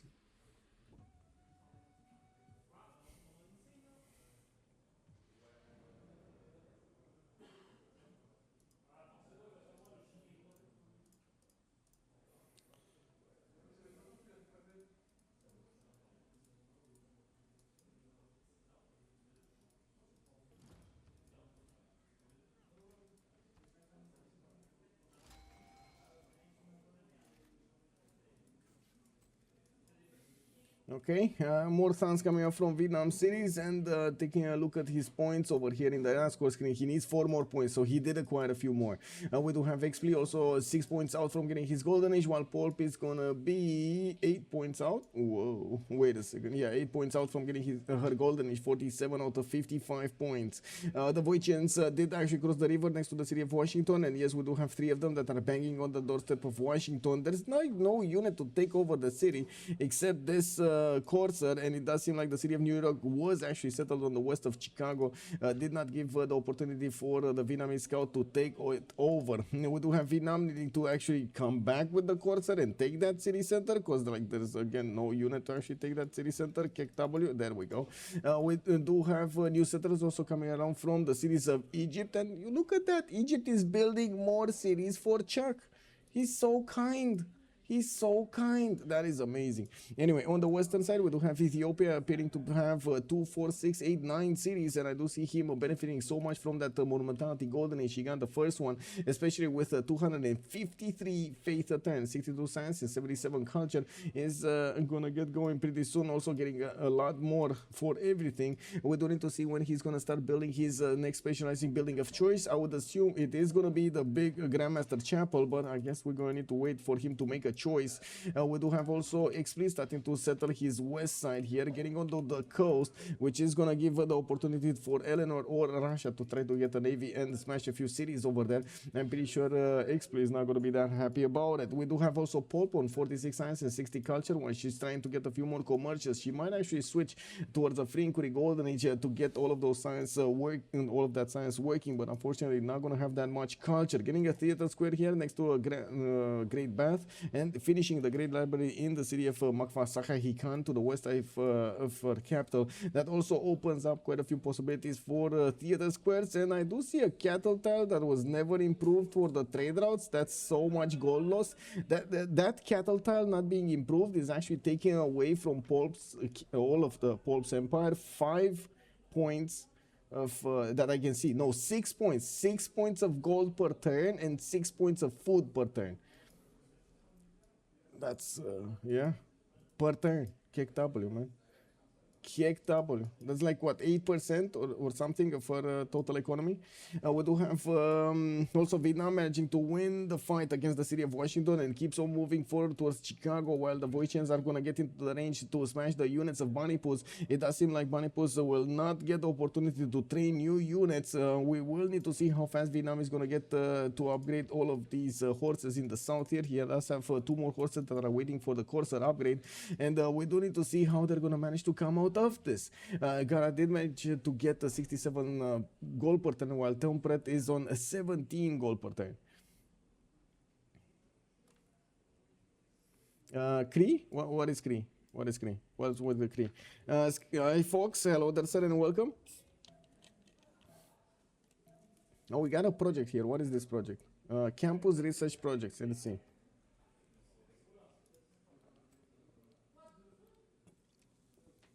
Okay. Abu Al-Qasim Al-Zakravi. Oh, Francis is gonna get. He probably doesn't want this one, or does he want this one? Does he want Abu for the sign and for the hills? He might actually want Abu for the hills.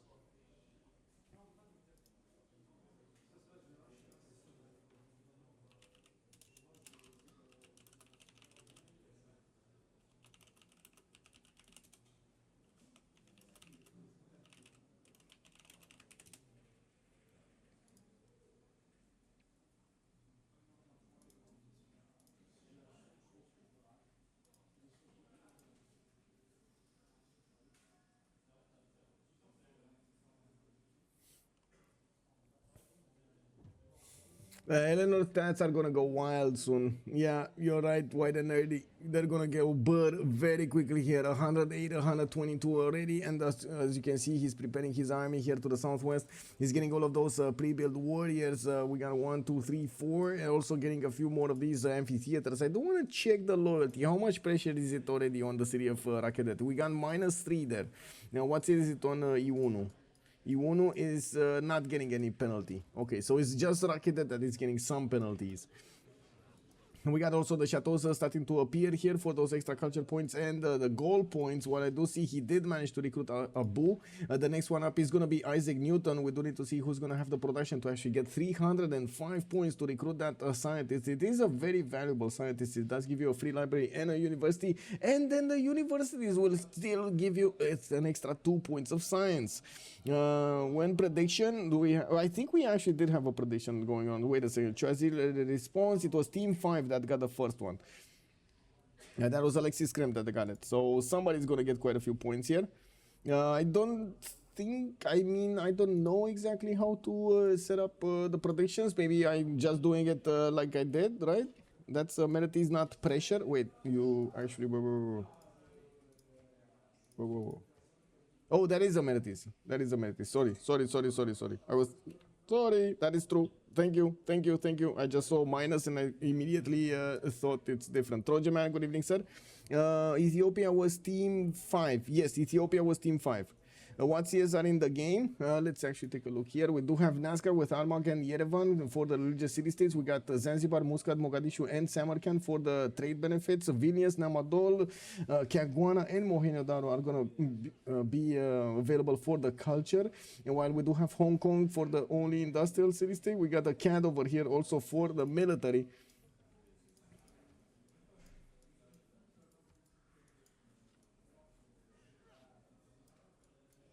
Yeah, no science, yes. It was taken out. There was a science, yes. We did have Mitla over here, but it was taken out by Vietnam on the way towards America. And yes, Chicago is also going to take quite a bit of heat here. The ancient walls are trying to get up in 2 turns, but you do see the Voichians are starting to train their shots against that city center. We do have the coursers also starting to ramp around the city there. They might actually take the city next turn. Like, to be honest, there should be enough damage from 3 coursers and 3 Voichians to take out the city of Chicago. Culture victory is definitely possible. I don't think Ethiopia is going to want to let that happen, but I don't really see what he can do to stop it.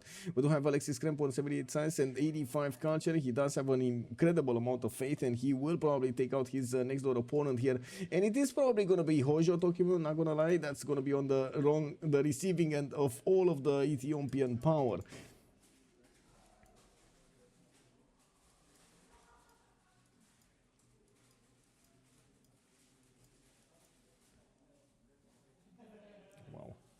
Somebody playing with bags. Anyway, Padana coming up in St. Petersburg in 1 turn, giving 2 more slots to the Russian Empire to use in his capital. He does have Moksha over there. I do see we got Reina established already in the city of Yaroslav, so he can get the connections going with the cities of Ruan.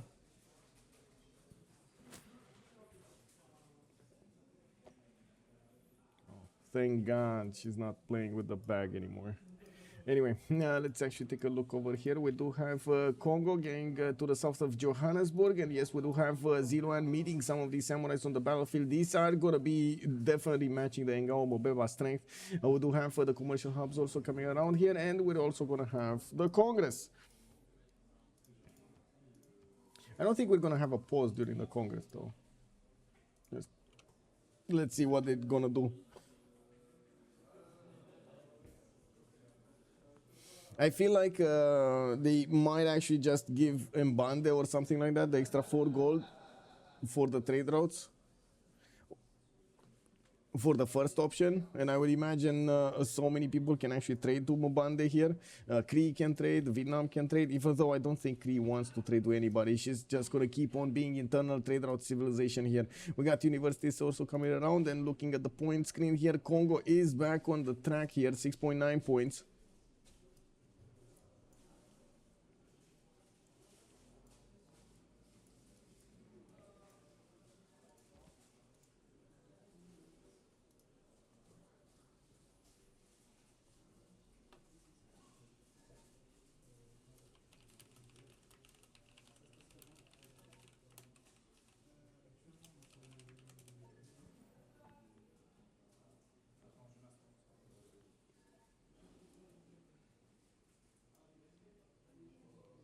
Looks like they're asking for a pause after the World Congress. Okay.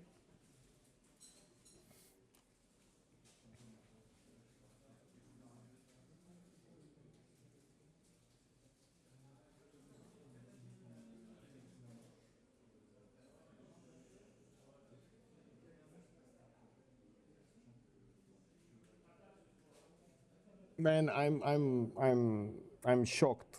By the way, I'm like, this is shocking to me. The 8 gigabytes of RAM. Sorry, I'm like, it's sticking in my brain. I can't believe it. Like, I can't believe it. Oh man.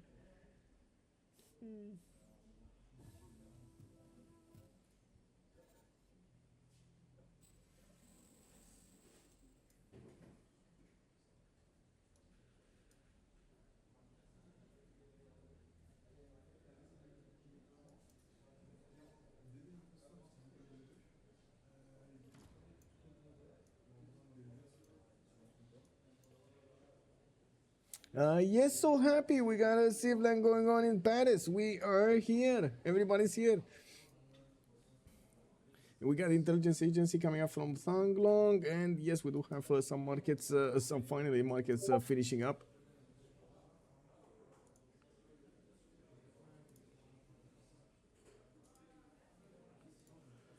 Let's actually take a look over here in the score screen. Looks like Team 4 is leading the pack, but only with 9 points.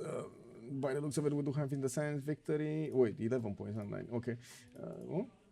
Yeah. We do have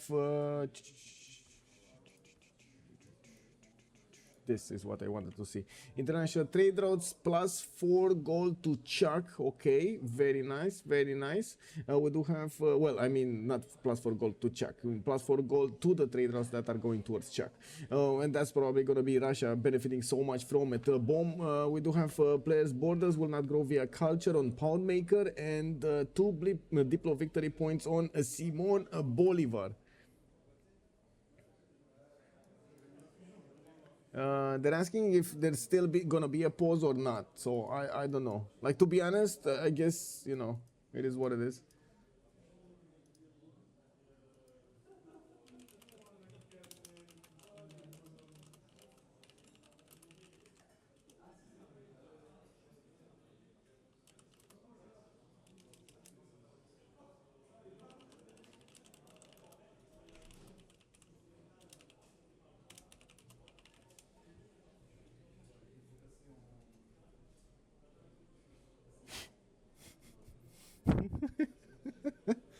Okay, we got a reload right after the pause. Okay.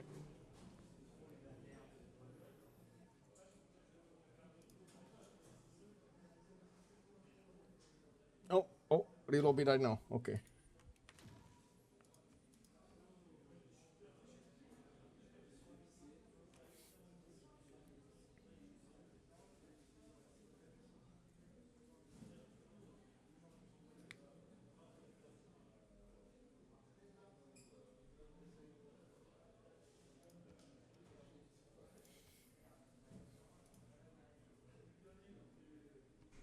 I'm gonna restart the game, by the way. Better to restart the game entirely.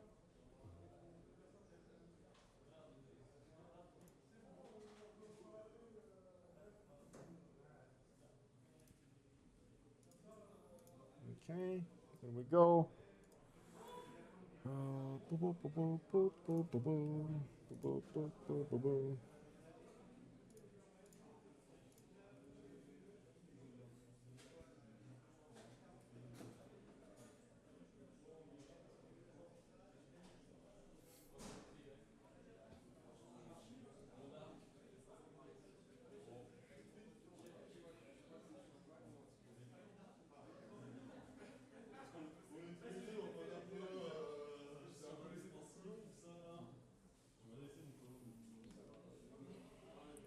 Okay, trying to load back in. Let's actually see if this time is gonna work. I really hope.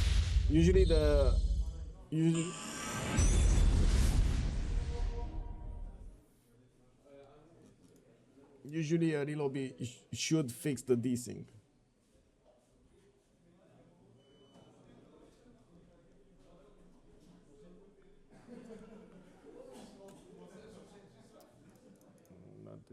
Not this. I need to get this. Click. Wow.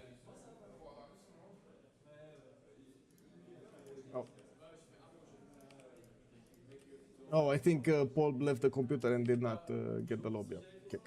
It is what it is. Okay, well, we're gonna have a pause, so I'm gonna put the pause back. Let me actually switch the screens over here, and we're gonna come back when we are starting.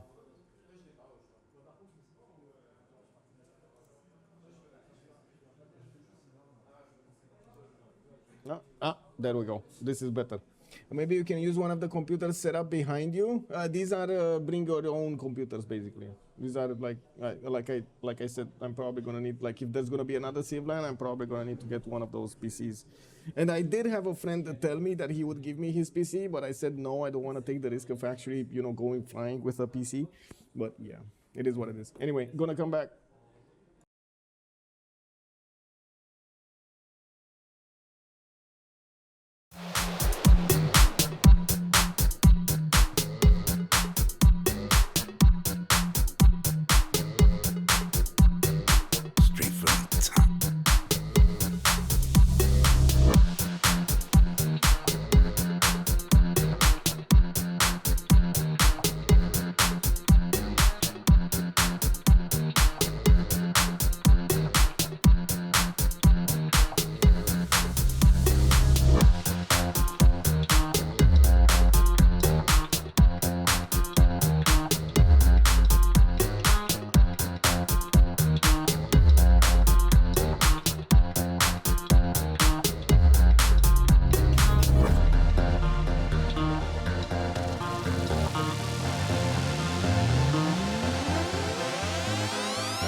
drop that shit.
Okay, so we're coming back. We're coming back, and we're getting into the lobby right now. 5, 4, 3, 2, 1, and we're going into the game. Let me actually put it up with the in-game thing over here, and let's get this rolling.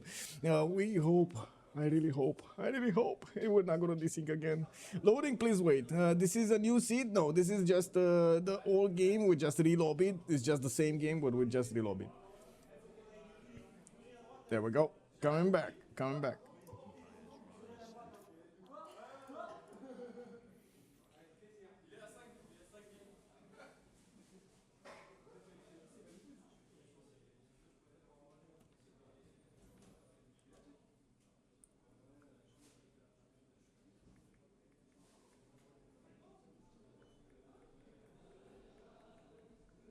Okay, so we did have quite a few wars coming around. I'm pretty sure we're also gonna have Ethiopia starting to do something against somebody. He's getting very quickly to that Grandmaster Chapel timing, of course, getting his Oromos.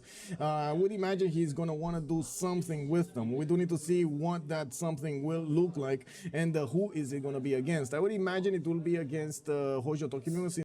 He's the one that's probably going to remain without an ally, and I'm pretty sure he knows about this. We also do need to see what will happen on the right side with the Guardian Imperials about to also appear from Chuck. We're going to need to see them smash through his next door opponents over here, Ghana and Vietnam. We do have Gara on a full other continent, and I do think actually, wait a second, all of the Vietnamese lands are also on the same continent that those Guardian Imperials will shine. Oh my god, we didn't actually fire Alexis crash. Amazing. We do have libraries coming up in Lyon. I do see Ren is getting universities for more science. He's gonna get quicker there. He's already on 114 science and 137 culture with a pen brush and voice second golden age. We do have Zilouane normal age. Alexis Krempp went for a golden age, a second monumentality on the west side, and as you can see, he has an incredible amount of faith per turn, 318 faith. Not that much science or culture though, 99 and 96 for this moment in time. BaNiPouZ is on his last legs. He lost the city of Chicago the last time around, and it does seem like these courses will have enough strength to go against New York next. We do need to see how quickly that city is going to be taken down. I do also notice we got Frankus, pen passion voice golden age with Hojo Tokimon on 50 science and 74 culture. He's going to put up a fight. We don't know exactly how strong that fight will look like. They were talking in chat, and he was asking if the Oromos are going to come from him, from Alexis Krempp, and then he said that he is full chill. He doesn't really want to do war here, but he is pulling down in Camels, and I'm pretty sure he is aware that he's going to be pushed at some point. We got Nyax also with 63 science and 153 culture. By the looks of it, he did not settle more cities. He's on 2467, and he's getting his Mahabali temple in the city of St. Petersburg to finish up his religion, getting those two apostles to improve his beliefs. We do have him also setting more theater squares, and we do need to see how fast he's actually going to get to the next population points to put a few more campuses down. I do also notice Chuck is going to be in his pen passion voice golden age. We do have Gara in dark age 2024. It looks like he's not even coming close to the stats of France here. Temprout is with Patriot with 87 and 87, did go for a second pen passion voice golden age, and he will try to defend the Egyptian settler here, or an Egyptian city, from those Guardian Imperials. I'm pretty sure Gara is realizing that he's going to get pushed. Xpli on the left side of the screen, we do have him on 56 science and 58 culture, and I do see him on 2, 4, 6, 8, 10 cities on the west side. Xpli did make quite a bit of a sacrifice to get more settlers out as quickly as possible and settle those cities, so he has the ability to try to be competitive in the next part of the game. He's still gonna have a lot of work to do, since his next door neighbors, Melik II, is wow, so overwhelming over him. We do have also Poolp with 88 science and 46 culture, 181 production with Cree. She's getting her new campuses down, and of course finishing them up with libraries and universities. We did have Newton appearing over here in the Great Scientist screen, but since it is 305 points to recruit this, I'm pretty sure it is gonna be quite a bit of a rough ride to get all of those projects done. Now we do also need to see the gold on each of them. Poolp is 113. We got Xpli with a good amount, 56, while I do see Chuck and Nyax are both making more than 100. That is gonna be very, very good for them to upgrade whatever they need on the front line. Looking at the tech side, we do have Chuck going for his printing, and we're going to need to see how fast he's gonna get to military science. Wait, what? BaNiPouZ? Oh, I guess BaNiPouZ was dead. Yeah, BaNiPouZ is dead. Never mind. He died. He died. That was that fast. That was that fast. The first player is out of the game, turn 57. We do have Vietnam with Gara, with Egypt managing to take out the American Empire, Lincoln. Looking at the west side, we do have Frankus also not benefiting from an ally anymore. Zilouane might actually try to push. We might actually see Ethiopia trying to push. We're going to need to see what the decision will look like, since I'm pretty sure Chuck is going to need to make some moves on the right side also. Looking at the score screen here, is still Alexis Krempp with Zilouane in the first... in the first place, with Team 4 over here benefiting from 670 points. Right next to them, we do have Nyax and Chuck with 657. And on the third place, we do have Poolp and Xpli with 583. Fourth team is going to be Temprout with Gara, which, as you can see over here, they're having quite a few problems. We're going to need to see how fast Chuck can actually overwhelm this empire here. Looking at the possibilities that Japan will have, we do have him starting to get a few more archers, also improving his iron tiles. I did notice he did manage to get at least one of these samurais, but not that big of an army, nor was he actually seeing a lot of military from his opponents here. We do see some Kongo units coming up from next to Johannesburg. Those were the ones that did manage to push the city of Johannesburg and took it down, while we do have Mbande coming around from quite a few cities, so he can get those extra 10 points, 10 percentage points. We do have him also getting a galley out. I'm not sure why this galley wasn't deleted, but I guess he has his reasons. Usually that just eats gold. It is what it is. You get it for the points, and then if you're just in a lake, it just eats points. 3 turns for Grandmaster Chapel to finish in the city of Addis Ababa, while we do have a few more theater squares also coming around from Ethiopia. I do see libraries in Adigrat to the west and new holy sites to the north. I do have to say Zilouane and Alexis Krempp also do have a decent amount of economy on their side, and of course with Alexis Krempp's ability to buy units with faith, I'm pretty sure he can actually buy a lot of those units when he's going to get that Grandmaster Chapel finished. Japan is getting another settler going, and I'm actually quite curious where is he going to go, if he's going to keep on going to the south, which I imagine that's going to be the case here. We will need to see if he's going to manage to get enough production to help him defend the northwest. Looking at the yield stamp, he is on 148 production. That is a good amount of production, and as you can see, he's still trying to be competitive here. 300 faith per turn, man. Yeah. D. Beasley also, that was my joke. Wait, who is this guy? Why is this voice similar to Michael? Flux, hello there, sir, and welcome. Yes, yes, yes. Yeah, no hat, no hat. Yeah, we got this. We got this, boys. No hat. I'm sorry, I cannot actually wear a hat with this, with the headset. I would love to, but I cannot wear it.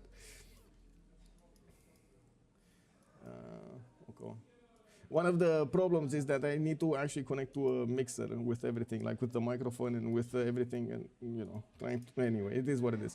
We got France getting a military engineer, and we do have actually a second military engineer coming around. He's starting to get his trebuchets going, and I'm actually a bit surprised we don't actually have him building a few more of these warriors. Looking at the tech side here, he shouldn't be that far away from getting his military science. We do have Vakutane with siege tactics coming up in 4 turns, and I do see alignment in 1. I don't think they have a military alliance. I don't see a military alliance, but I do see extra intel on Egypt. Of course, that's from printing, and he did put a spy in the city of Sheret, but that one is gaining sources. He's going to try to get it to a level 2, so even getting more points from the diplomatic visibility he's going to have against Egypt. If he does manage to get this spy to a level 2, he's going to get an extra +6 over that +3 he already has, so taking it to a +9. Of course, Gara, with his low amount of science, is going to have serious problems to actually getting his own printing, so we're going to need to see how and if he can actually survive this attack. On the west side, we do need to see also if Gran Colombia is going to make some moves here. He's getting his campuses out, and I do see workshops for the extra production coming out from Caracas. We got quite a few builders coming around, and intelligence agency finishing in the city of Bogota. Getting a few more campuses will actually help him get that science up. And of course, since he did make quite a bit of a sacrifice to get all of those cities out, that will slow him down a little bit. It's not as Ethiopia. Ethiopia getting so much faith and getting the ability to buy those builders, getting the ability to buy those settlers is not making the same sacrifice that Gran Colombia did to expand his empire. 2 monumentalities back to back. Yes, indeed. Also, Gamer Phoenix, did Ethiopia go? Yes, he did. Yes, he did. Also, hello there, sir. Welcome. actually take a look what's going on here with the new Mbazas coming around. I do see there's a decent amount of production here. Is Zilouane, 208 points of production, and the campuses are going to start singing soon. He's getting those industrial zones built, and I do see Mbande did put one here. He did not. Wait, he doesn't have a possibility to aqueduct it, does he? Yeah, he doesn't have the possibility to aqueduct it.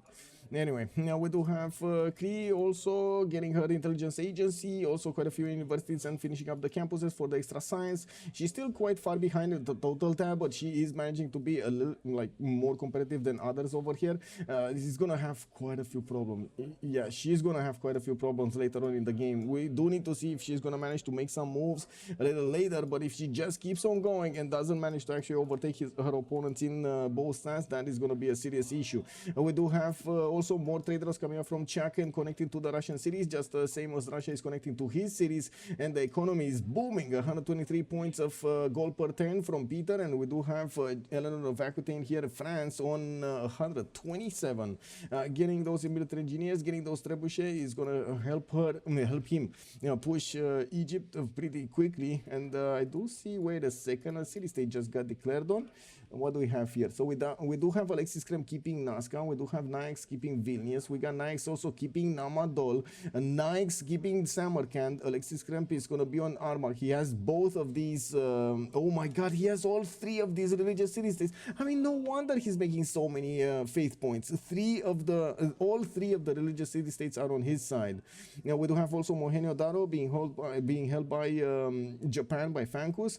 Looks like Poolp is keeping Mogadishu. Muscat is being kept by Zilouane. Temprout is on Zanzibar. Chuck is keeping Kagwana, and I do see Hong Kong is being kept by Xpli, while a cat is gonna be held by Chuck. Oh my! Oh my! Wait. Those will be Guard Imperials with a cat bonus.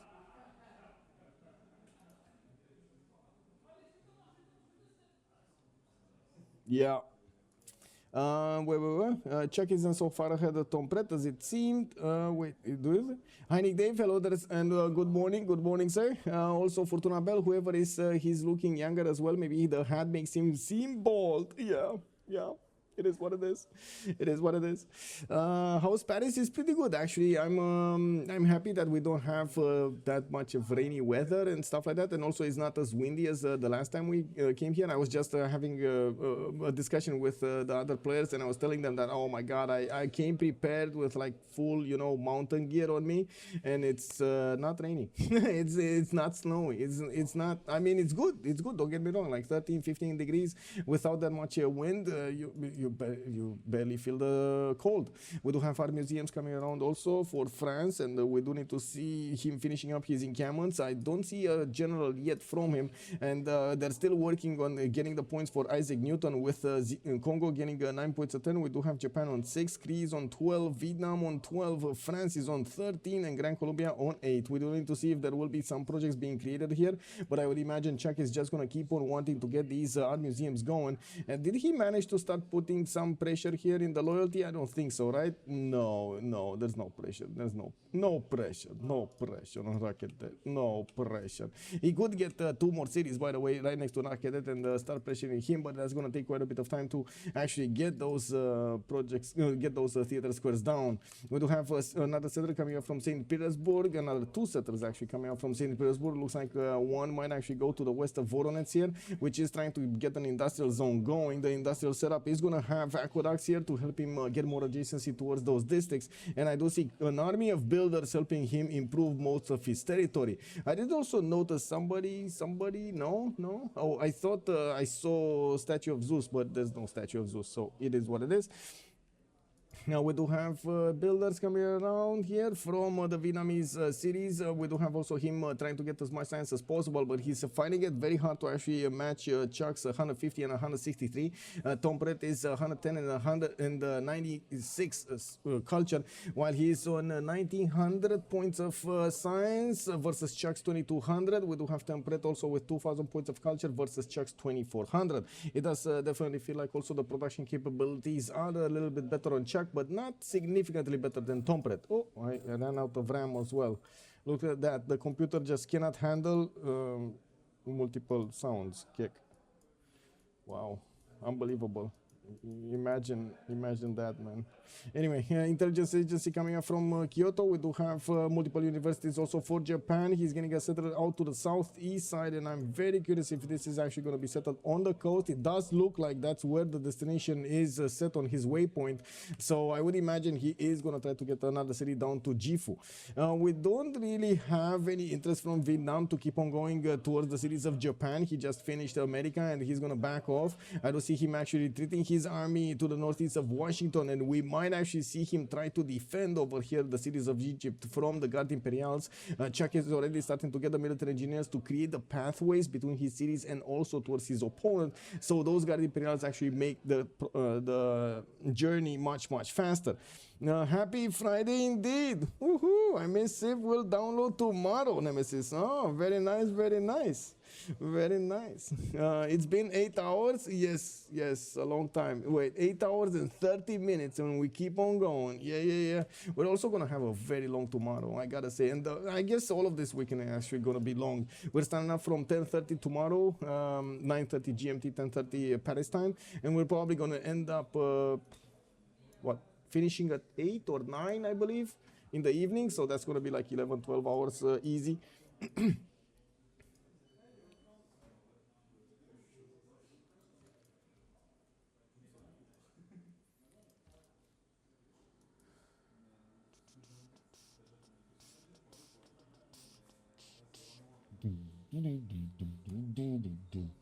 Okay, what's going on the west side here?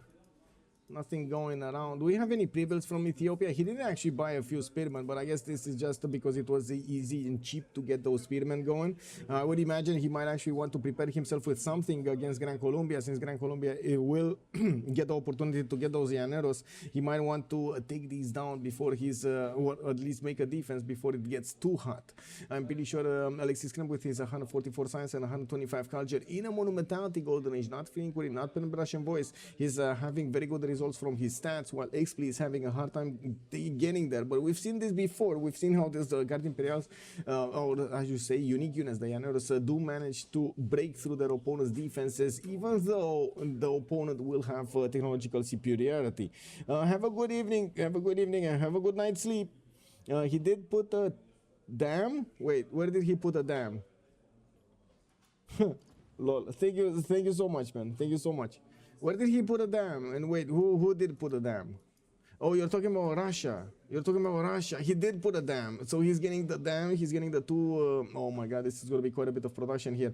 Vorens is going to build that dam in 3 turns. And you can see already these industrial zones are going to get the adjacency points of one of the aqueducts. He's going to get another one and a dam. These are going to be very, very good cities. And we do have also settlers, more settlers coming from St. Petersburg. And he's building the mausoleum at Halikarnassus in the city of Smolensk to get more yields in the coast and also get more points for the industrials, for the engineers. I do see a caravel has been upgraded here that will also boost his city defense everywhere, and I wouldn't imagine that he's going to be aggressive with the caravels, but he could definitely try to go on the other coast and try to scout out what his possibilities are. He has 1, 2, 3, 4 cities of Gran Colombia to take out, not to mention fight off Japan if he wants to. Now we do need to see if Russia is going to be expansive when it comes to the navy, and we do need to see what the result will be when he's going to get there. That is almost the best industrial setup, only falling behind of a mountain-based industrial zone, Machu Picchu bonus, which has an aqueduct. Yeah. It's a pretty good setup. I wouldn't call it's the best, but it's a pretty good setup.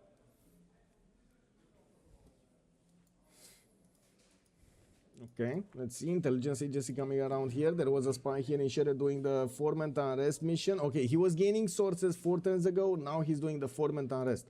Who did get the points for the Diplo? That was Simon Bolivar getting the Diplo. Interesting. I guess they don't care about Diplo that much since they did give him the points, and they just give it to somebody that will probably get any more points from something else. While Russia did manage to get the Mahabodhi temple built, I would imagine he's also gonna get a very, very good chance of building the Statue of Liberty with the amount of culture he has.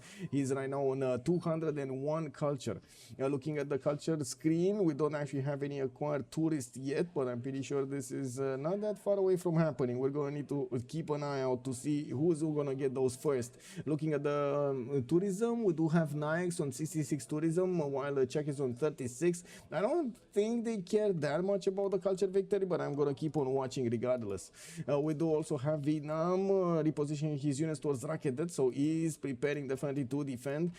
France is already starting to build up his muskemen. These are pre-builds for the Garde Imperials, and yes, he does have right now still those 4 warriors. Actually, he didn't get any more.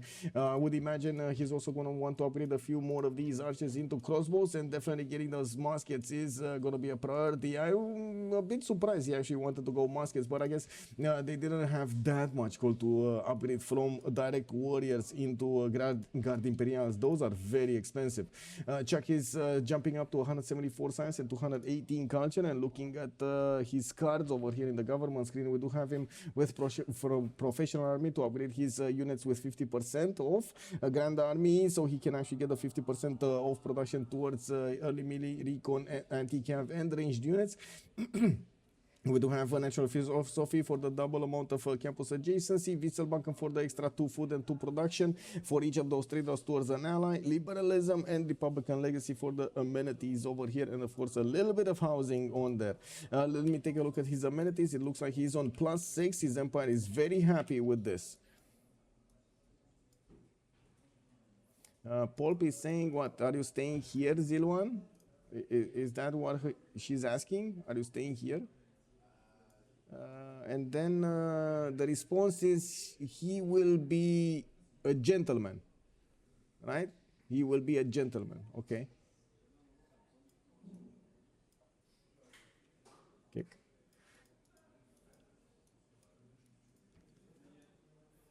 Oh, oh, oh. Wait, he got caught here? Kick. That's not Poolp. Wait, where is Poolp and why is she asking this? Why is she asking this? Okay, Zilouane is to the south. Doesn't really do anything. Okay. Yerevan got hit by a flood over there. For a second, I thought there were some units taking it over, but that's not what's happening. Can you show Russia's cards, please? I imagine Theater Square adjacency card. Does he actually have it? Let's see. Wait. Let's not pressure the game too much here. Not pressure the computer too much. Republican legacy, national philosophy, trade confederation, veterancy, professional army, and Witzelbanken. He doesn't have the double adjacency card for Theater Squares. I don't think he needs it. Like, he has so much culture coming around from these. He's gonna get some more with the art museums or archaeological museums, whatever he's gonna wanna build. And I do see him building more Theater Squares that are gonna have pretty good adjacency when he's gonna get everything going. Not bad. You think Poolp is actually Nyax, as in Peter? Okay. There's no... Oh, yes, this, Nyax, okay. No, it's Zilouane. Zilouane is in Mbande. She was asking Zilouane, directly Zilouane. But I guess, yeah, Russia also needs to get out of here with that scout, out of the territory of Poolp. He's trying to spy, see what's going on, gather information for the empire. Okay, what do we have here? New muskemen are starting to come out of the cities of France. He's getting to build them quite quickly, and of course finishing up his army museums, getting in camel training projects so he can acquire one of these good generals. These are going to be medieval Renaissance ones. Wait a second, the Renaissance, isn't it industrial? Aren't the Garde Imperials industrial, if I remember correctly? Give me a second over here. Yeah, there we go. It needs the industrial era. He needs the industrial era. Of course, if he does manage to get quite a few points, he might actually pass on this one and get access to the next ones. We do have him only on 10 points a turn, and he does need 60 for the next one, and I'm pretty sure he's going to get quite a few more in-camp training projects, so he can secure his chance to get one of those. He did manage to get the core ability also, and his crossbows are starting to core up. We might actually see Garde Imperial cores, but he does need the numbers to actually get those cored up. I do have to say, even though you're going to one-shot units, you're going to actually smash through cities and so on and so forth. You still need the numbers to successfully take over an empire quickly enough. You don't really want to spend a lot of time to do the damage against your opponent. You want to do it quickly. There are quite a few cities also from Gara being settled in the south. Looks like he did arrive at 2, 4, 6 cities over here, and I do notice he's getting a few swordsmen of his own. We do have him also getting the support help of Vietnam to the northeast, which are just going to be like basically sponge units. They're going to try to soak up as much damage as possible and not allow them to push forward, but that's not going to be happening. And we do have Gran Colombia getting all of his heavy chariots pre-builds on the east side. It does seem like Japan is going to be on the receiving end of Xpli. He's going to try to do some moves here. 90 science and 82 culture. And yeah, Dej have just joined the stream. Where is Japan's teammate? Vlad K, good evening, sir. Japan's teammate died. Japan is all alone in the world. There's no more teammate for him. This was America here. Washington, Chicago, New York, and Charleston. None of these cities survived.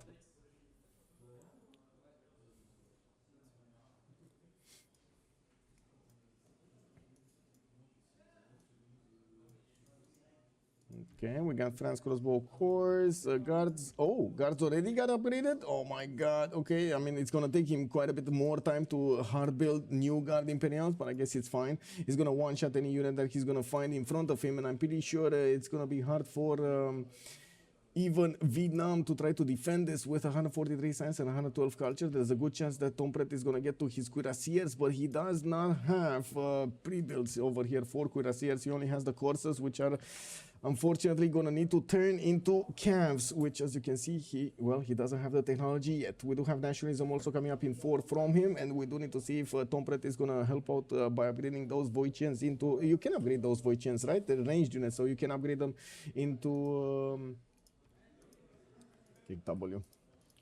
Into field cannons, if I remember correctly.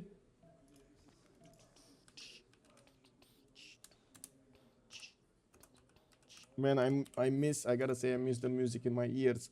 Upgrades to field cannons. Yes, there we go. He did. It does. Just wanted to double check. Okay, we got a wave of universities coming around in the cities of Vietnam, and yes, we do have him also upgrading a few more hills here. He did manage to upgrade most of his territory, while yes, he will actually have Egypt try to get to his sad titty over here towards the northwest. We're going to need to see him settle there, and we do have the war started. It looks like we do have Chak moving on towards the Egyptian cities, while yes, the ancient walls are going to go up here. They're probably not going to matter at all, especially with the trebuchet corps coming right on the back of these Guard Imperials that do have the benefits of a CAD. They do have the benefits of a CAD, right? Yeah, a CAD is still alive and kicking to the south of Mbande here. There's not much of a military here, but we will see a war on the west side. I would imagine Xpli is going to require quite a bit of gold to upgrade all of his military units. He does have 220 production, and now he's upgrading a few knights here on the front line. He has metal casting in 5 turns with mercantilism in 2. We do need to see if he's going to be successful, actually, to take out Japan. He is going to be successful to take out Japan. It's just a matter of time. I'm still a bit surprised he didn't go for Llaneros. Would have definitely thought that would be the unit to go for, but I guess he does want to follow up with tanks instead of helicopters. A bit too late to get the helicopters, especially with his science. Kabasa is going to go for foreign ministry in 1 turn, and I do notice Waterman is coming up in 2 turns here. Industrial zone logistics projects finishing up in 2, and a settler coming up from Mbata in 1 turn.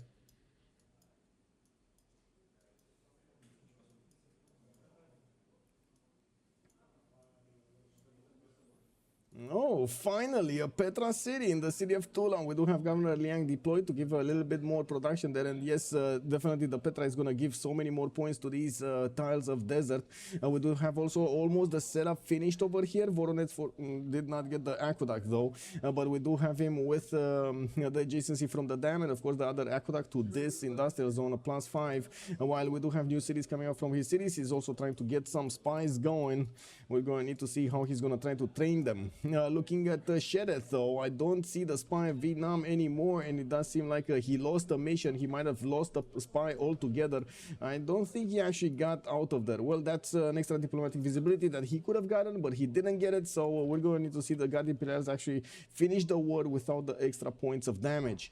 He can two-shot the courses quite easily, and yes, we do need to see if France is going to get to, enough units to core them up on the front line. I would imagine it's not going to be that much of an important thing right now, but later on, if he's going to encounter stronger units, especially from Vietnam, he's going to want to get that going. Also, bombers have been upgraded to the south of Lyon. He's going to get to flex those military muscles against Rakedet quite quickly, and will smash the walls there very, very fast.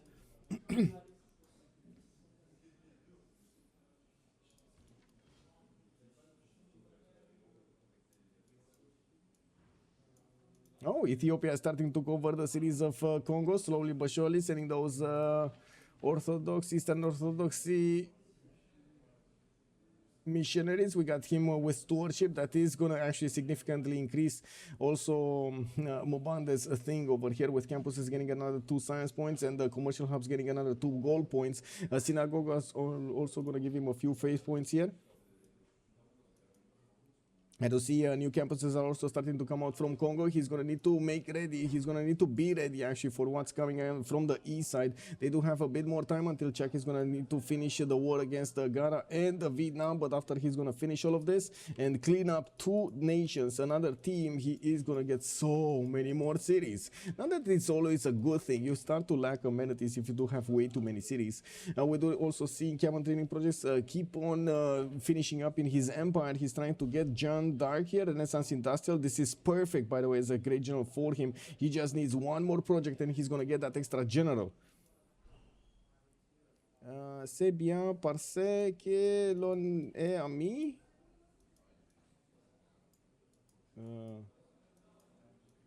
But why did you do this, my friend? Or something? Is this what Zilouane is saying? But, okay, something like that. Okay. Well, we got war started up everywhere. I'm not sure if you saw, but we got war started up everywhere, man. And we also have quite a few pre-built courses coming up from Cree. If she's actually going to want to upgrade these into courses or calves, she can actually try to pillage all of the lands of Congo here towards the south. There's no defense to the north of his territory.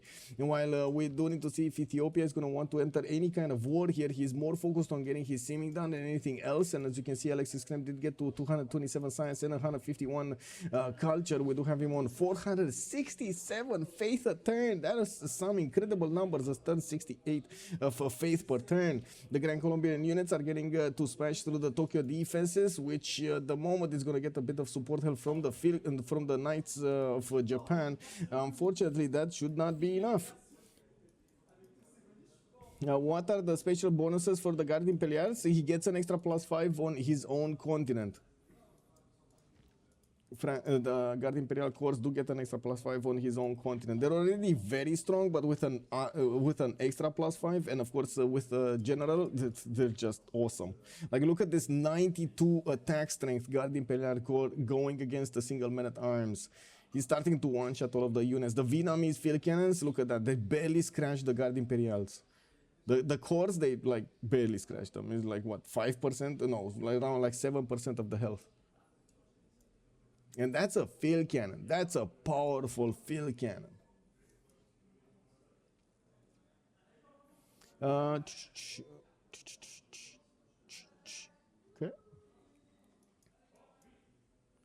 We got the intelligence agency also finishing up in France in 4 turns. He's going to get probably another one of those spies. I'm actually curious if the spy did manage to get out. It does seem like there's... No, that was a general. That's why. I thought that... No. There's something underneath that spy. Is that another spy underneath the spy? But we don't see the color. This is a bit weird. Why aren't they stacking like left and right or bottom or top or whatever? It is what it is. Okay, we got Japan, still focusing on defending his west, getting the ancient walls up, of course, with on the way Trebuchet, that is going to help out to take out the walls. We do have at least 2 of them coming out, 3 of them actually coming out from, 4, whoa. We got 4 of them coming out of the cities of Gran Colombia, and Gran Colombia is not that far away from getting his cuirassiers. He's getting his printing first in 2 turns, while I do see Poolp going for her military science. That means she will try to upgrade the calves, the corsas into calves.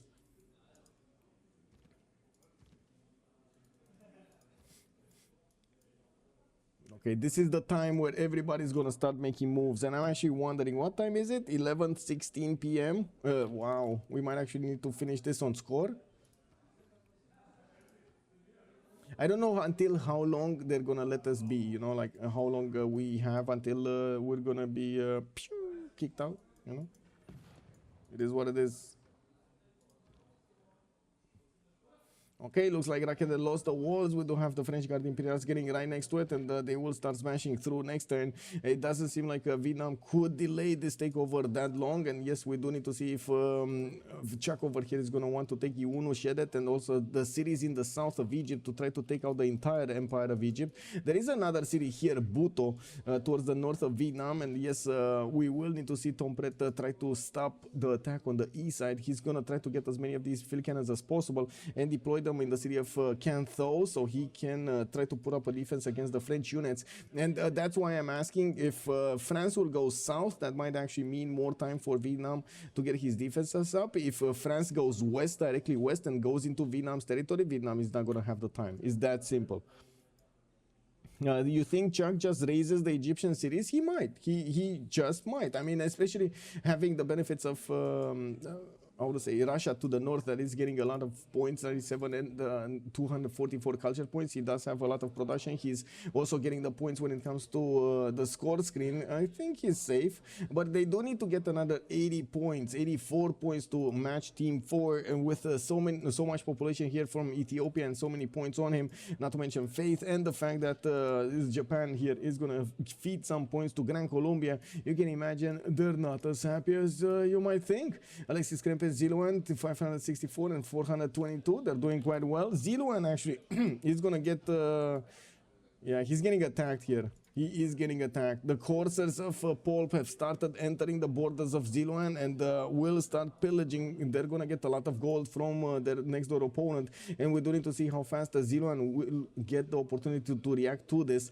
Poolp doesn't have that much of a science advantage, 167 versus 137. And from what I do see, Zilouane is just getting his castles in next turn. That will allow him to upgrade the coursers. Of course, we did see that Cree is discovering her military science in 2 turns. So yes, we will have the upgrade button for all of these courses to turn into calves. That will be a much stronger unit to attack into Kongo, but she doesn't have a general for them. No extra movement, no extra +5, and yes, she did not actually put down an encampment. I don't see a single encampment here. Now we do have to take a look how France will smash through the capital city of Egypt. We do have all of these Guard Imperials with the ability to get the movement now going against that city center, and even though we do have some early attacks coming around, it does seem like France is shaking those off easily. The encampment from the south has been taken down, and it does seem like Egypt is just killing his own units, attacking into the Guard Imperials of Eleanor of Aquitaine. We do have to see if Russia is going to want to get some of his Cossacks going. He can definitely start buying them with faith at some point. Nyax is on 120 faith a turn and slowly building that up. He did switch to a Pen Brush and Voice Golden Age, not putting as much investment into those faith points anymore. Racket dead here. It looks like it's going to remain alive for a few turns longer. We do have field cannon cords also starting to appear in the lands of Egypt from France, and yes, we do have Vietnam trying to match this, but he definitely needs so many more field cannons. He would need at least like 6 more field cannons if he wants to keep up with the French units, and he's getting them. Look at that, he's getting them. 2, 4, 6, 6, exactly 6. He's getting 2, 4, 6. Yeah, he's getting more. He's getting 6 more. Actually, he's getting 7 more. With this one, 10 turns away to finishing the city of New York with no road to actually get to the east side through 1, 2 rivers. Okay. Oh well. Well, that's gonna be a journey. And we got a few courses coming up from Congo, and yes, he did upgrade his own. I'm pretty sure Cree is just happy just to pillage all of these mines. You do have to see 2, 4, 6 mines have been pillaged. That will give Poolp enough gold to upgrade whatever calves she wants. By the looks of it, she's on 650 right now in the bank, giving 300 to Xpli. They will try to pillage also the lands of Japan here, and from what I do see, it looks like the city of Tokyo's defenses have gone down to like 30 HP. We do have trebuchets starting to smash through those defenses very quickly, and they're going to manage to take over the city probably next turn. I do see there's more movement on the knights. They could definitely try to attack, but they're going to lose a bit of strength while acquiring their experience points. I don't think it's that efficient. Of course, if you take into account time, yes, that is more efficient, but at the same time, if you take into account the health of your units and their ability to keep on fighting, that might not be that efficient. We do have, by the looks of it, a choice. Xpli is going to go for the time here, since we do have Mbande being kept up in a war with Poolp. We do have on the west side Xpli trying to get more points on his side. We got Oromos coming up from Ethiopia, which are going into the lands of Gran Colombia. We might actually see a war started off over here also. Actually, wait, they started the war, right? This war already started. Because the moment they actually declared war, like Poolp declared war on Congo, I'm pretty sure Ethiopia declared war on Gran Colombia. That's just automatic, right? Because of the how the alliances work. Wow, yeah. Everybody has a mini NATO here. Anyway, now we do have France going against Rakedet. Do we have military alliance? Yes, we do have military alliance. They actually switched to a military alliance. And looking at the gold per ton here, it does seem like their economy keeps on being strong. 169 gold per ton from Nyax, 102 gold per ton from Chuck. They do have a lot of science, a lot of culture. Alexis Krempp has more, but at the same time, can he actually make that useful? It does seem like France did manage to acquire the city of Rakedet. That's the capital city of Gara, while he's going to get the opportunity to go against the cities in the south. The biggest question is, where is he going to go? West or south? Looking at what's going on here, Tokyo has been taken down. Japan is going to need to reposition his forces to defend the city of Kyoto next, since there is no hope of getting back the city of Tokyo intact. We do have him with a few knights that might actually get some counterattacks going, but as you can see, they just don't have enough strength to go properly against the city center and remain alive afterwards. Let's actually take a look what's going on in the main cities of France. I do want to see if he keeps on building up his military, and yes, we do see new Guard Imperials and getting his military academies going from Amboise. I do see more of universities, and the big question is, who did manage to take Newton? Wait, oh, Mbande. Mbande took Newton. And then we did have Ibn Khaldun being taken by France, and yes, France is going to lose a few amenities here, but he is still in a happy. He's still in happy. The first bonus activated. Okay, well, Japan is on 222 production. We do have Xpli on 224, very close to each other, but it does seem like Gran Colombia did spend a lot more effort. A lot more of these production points into his military while he's attacking Japan. Unfortunately, he's getting attacked from the north, and Ethiopia is going to get to punch through the defenses here, since there aren't that many units. Of course, Alexis Krempp flexing that 500 faith a turn against his opponent. Man, this guy is just going to straight up buy a tank every turn with that faith per turn. Unbelievable. We got commercials coming from Lalibela, of course, new campuses for the extra strength and for the extra science, and we do have more temples for the extra faith, because why not? You can get some more.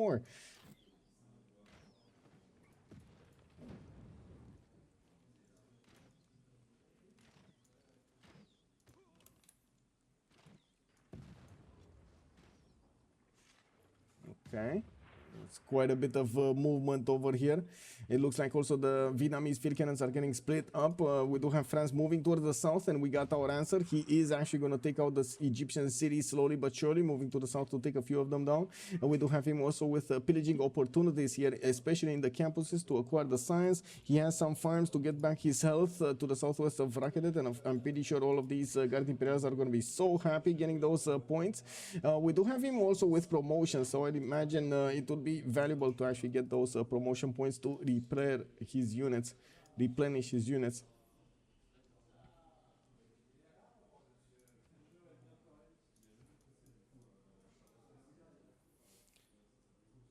Did Japan's Japan's teammate got taken out automatic. Good evening, sir. We did have America here with 1, 2, 3 initial cities, and then he got the fourth one, New York.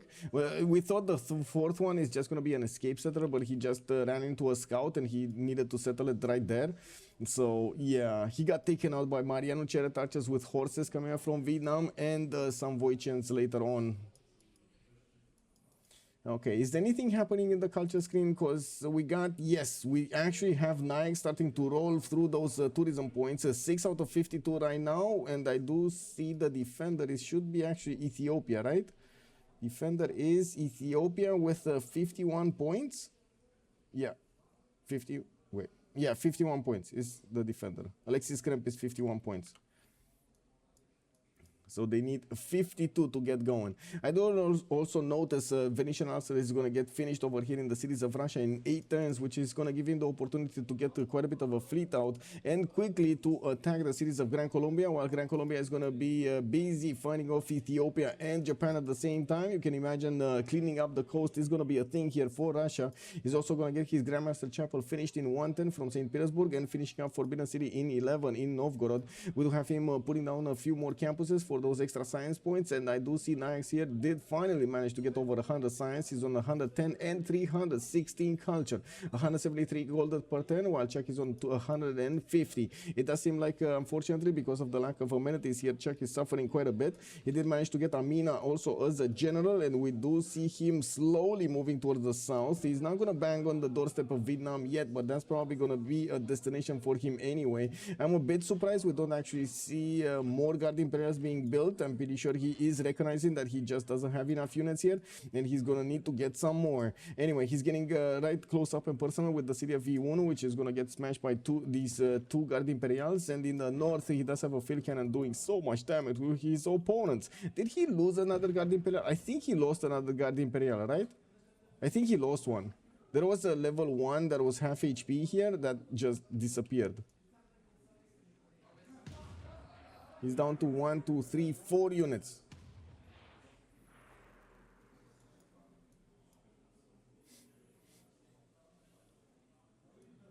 Okay, what's going on here? Looks like Cartagena de Indias is getting pressured more and more. Alexis Krempp is trying to push in with multiple crossbows, these packet shots on the front line, and some men-at-arm cores.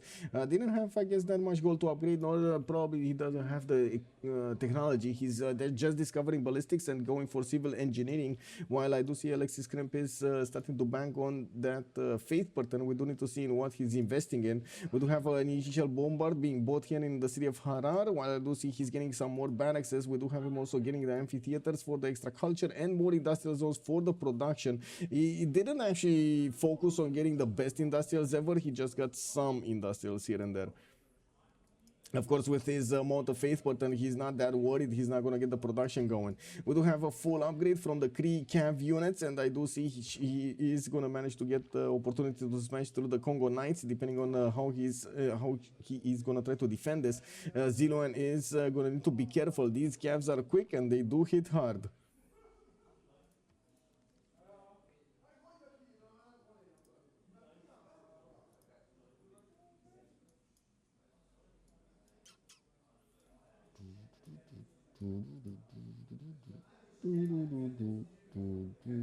Okay, another point. Oh, that was a fast point. 7 out of 56. Wait a second. Oh, Alexis Krempp went to 56, not 52. He just grew 4 points. Interesting. That was quick. Okay, looks like Japan is actually going to make a line of defense here to the northwest of Kyoto, and we do need to see if he's going to have enough strength to keep his units alive.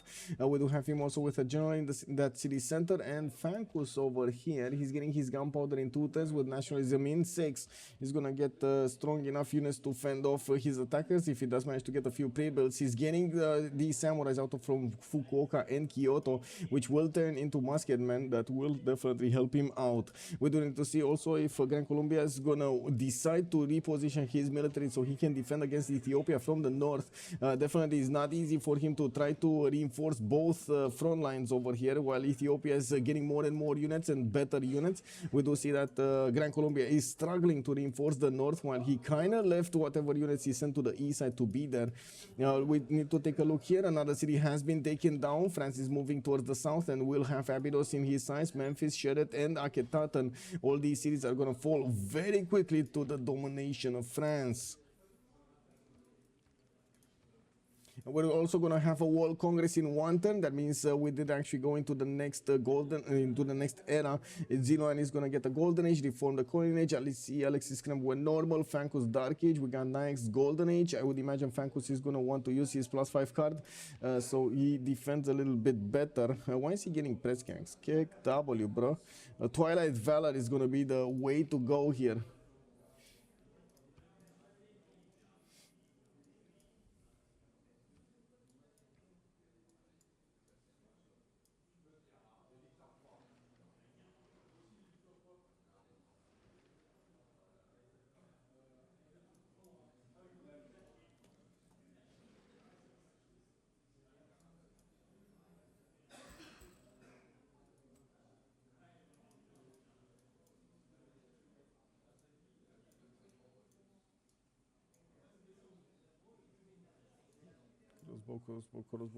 Crossbow, coming out.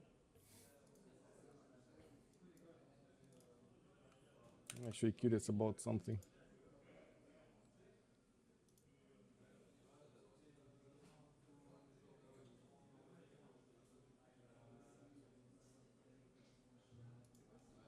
Kicked up, man.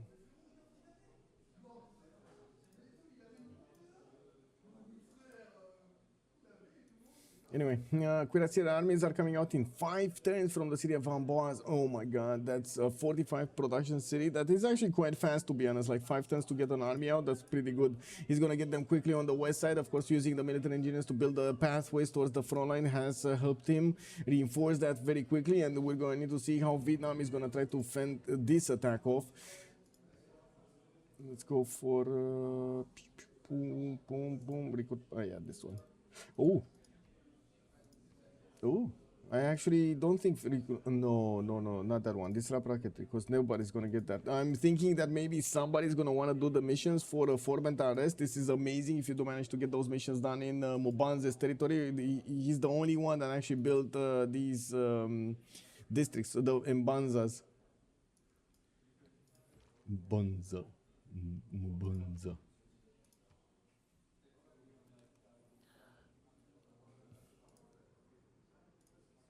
Oh, let me actually ask a question here.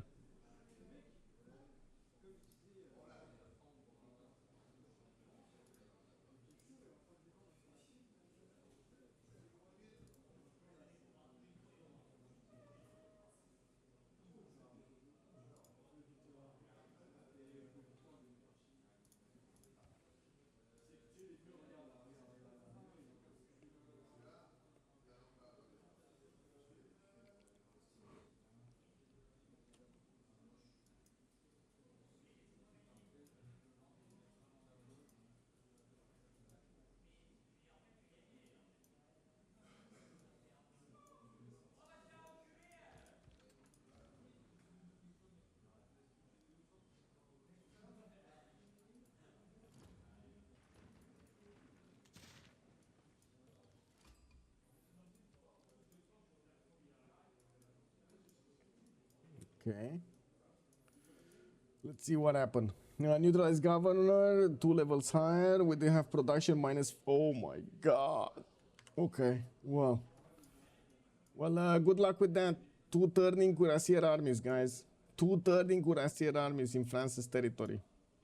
Kek W. Do we have him in Lyon, right? He's going to get another military academy. He's on 33. That's not that big. Paris is 36. Still not that big. Amboise seems to be the biggest one. This is 47 or 42? 1 sec. 47. Ooh, this is bigger, and he's 2 turns away from getting military academy, so he's gonna get another city that he can pump out Cuirassier armies against his opponent. Did Japan? Yes, yes, yes. Okay. Let me actually take a look over here, see what's going on. Okay. Hello there, Eclesian. Good evening, sir. With much pleasure and welcome, welcome. I hope you're gonna enjoy the show. We got 3 days of an awesome LAN tournament. Can you give us a general overview of the game? So yes, sir. I can do a quick overview, a quick recap. So from the beginning of the game, we did have Egypt with the help of Vietnam pushing into America's territory, and he did manage to acquire 4 of his cities, taking out in the entire game, the entire nation of America. And we did have Japan remaining without an ally, but he did still manage to get quite a few cities out and try to sim behind all of this, try to catch up and get everything he needed. In the meantime, Gran Colombia started pushing, getting an army. He did not care that Ethiopia might attack him, and now he's starting to bleed cities to Ethiopia. Looks like Xpli is going to have a serious problem taking on Alexis Krempp with the Ethiopian faith per turn. This is one of the biggest numbers of faith per turn that we have ever seen. In turn 75, we got 503 points. Woohoo! NG Chimi, thank you so much. Thank you so much for the 5 gifted subs. Thank you, sir. Much appreciated. Now we did have on the right side also the nation of Eleanor getting right close up and personal with his ally Nyax with Russia. Russia just kept on simming away, getting some incredible theater squares. We do have over here so many of these.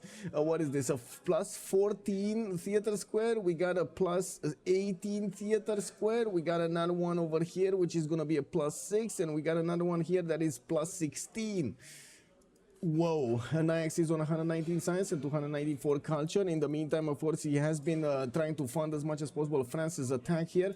France is starting to take out the cities of Egypt, because Egypt just didn't have enough power to come back into the game after he did manage to take one of his neighbors down. He was like 20 science, he just couldn't get up. He also made an Etemenanki, which was kind of like one of the most useless Etemenanki that we have ever seen.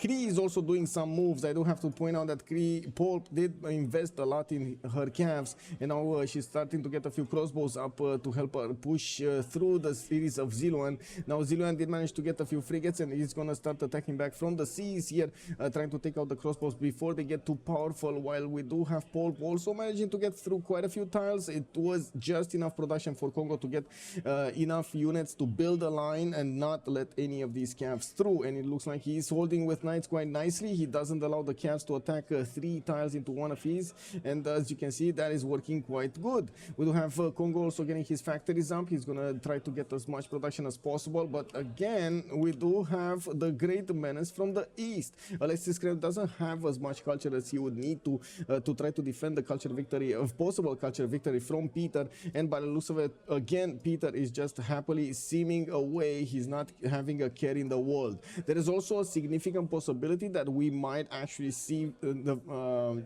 cities of Russia go against their opponents here, Gran Colombia on the coast and Japan, if the game is not gonna close. Fuipa? What is this? So they're asking, Temprout is asking when will ESpot close?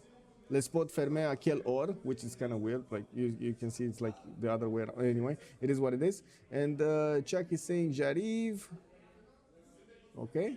Oh, I think what they're CCing. They're done. Is this it? Is this it?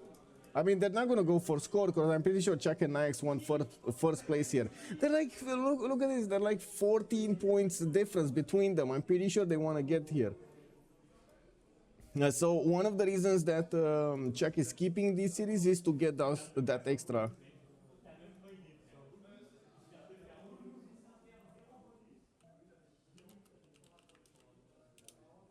Wait.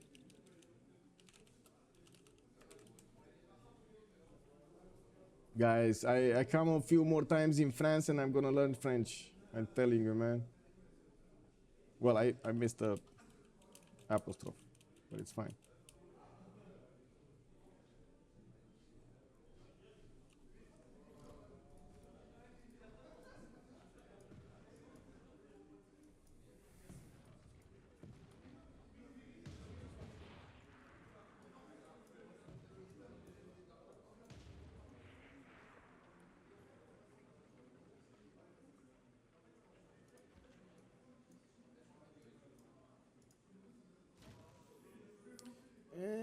Frankus went out. Okay. Well, I guess he was all alone and he was getting kicked. Okay.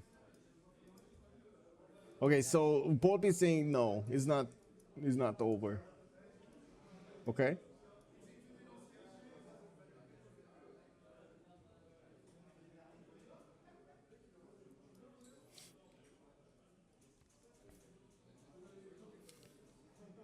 I think the last hour that I know of it was what was it? 12. So that's 19 minutes from now.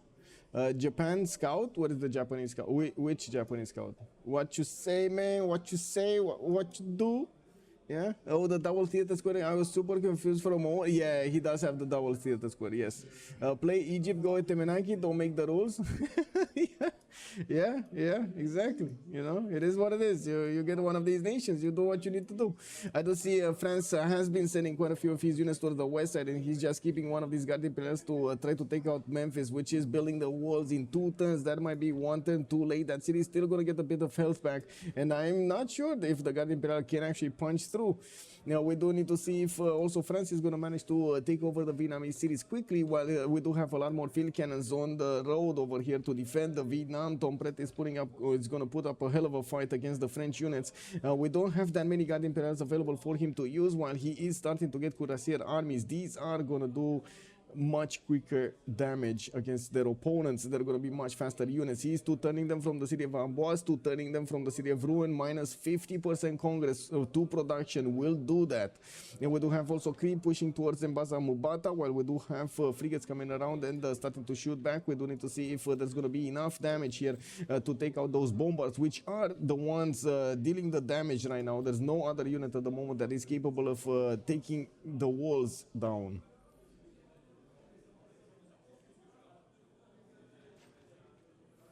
Tanatosip, thank you so much for the follow, sir. Much appreciated, much appreciated.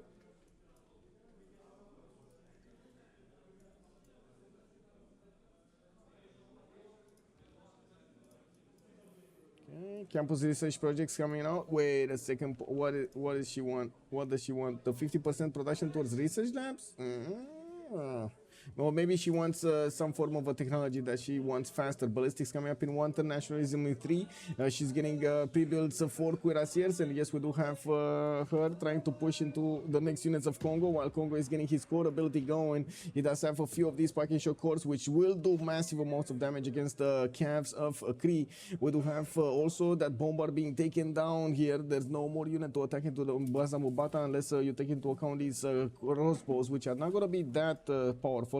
We do have cuirassier corps also coming up from Zilouane, which will have more strength than the calves. And looking at what's going on the east side of Vietnam, again a repositioning of the French units. They kept on going towards Charleston, and it looks like they're going to bypass that defense in the city of Cantho, where Governor Victor is established. Not going to give the chance for Vietnam to take shots with an extra +3 on them, or have more health on the defense. Memphis has been taken down. That French Guard Imperial did have enough damage, and by the looks of it, we do need to see how he's going to take out the next 2 cities. Oh, there's a 3rd one here also. Oh, and a 4th one, Edfu. Oh my god, I guess he has a lot of things to feast on.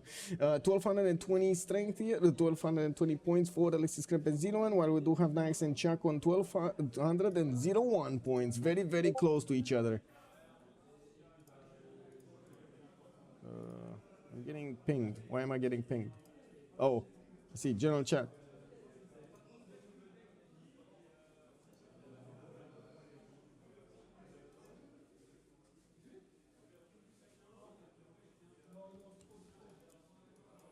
Oh, Trojan man, yeah, bro, I have no idea what to say about that, man. Like, there's like videos going around everywhere saying different stuff. I don't know, man. About the ad blockers, I have no idea, to be honest.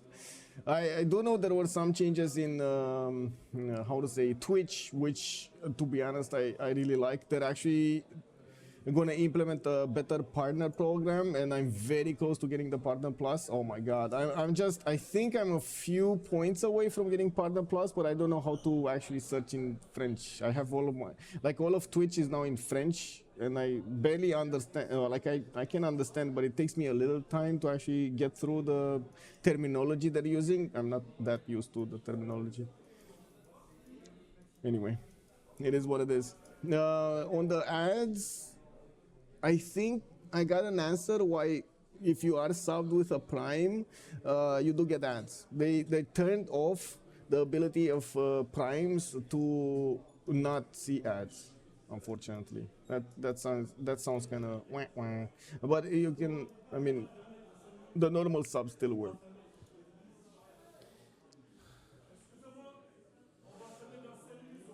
I mean, it's not going to be the Partner Plus that you know. Like the initial Partner Plus program that they sent was, what was it? 80-20 or something like that. It was incredible. Like it was a massive difference. But you also needed a lot of those partner points. Like you needed like 350 or 400. This one only needs like they have different stages, and the first stage that I'm very close to is 60-40 split, and I think I activated with I will activate it with like 10 more points or something. I'm at 90 plus points.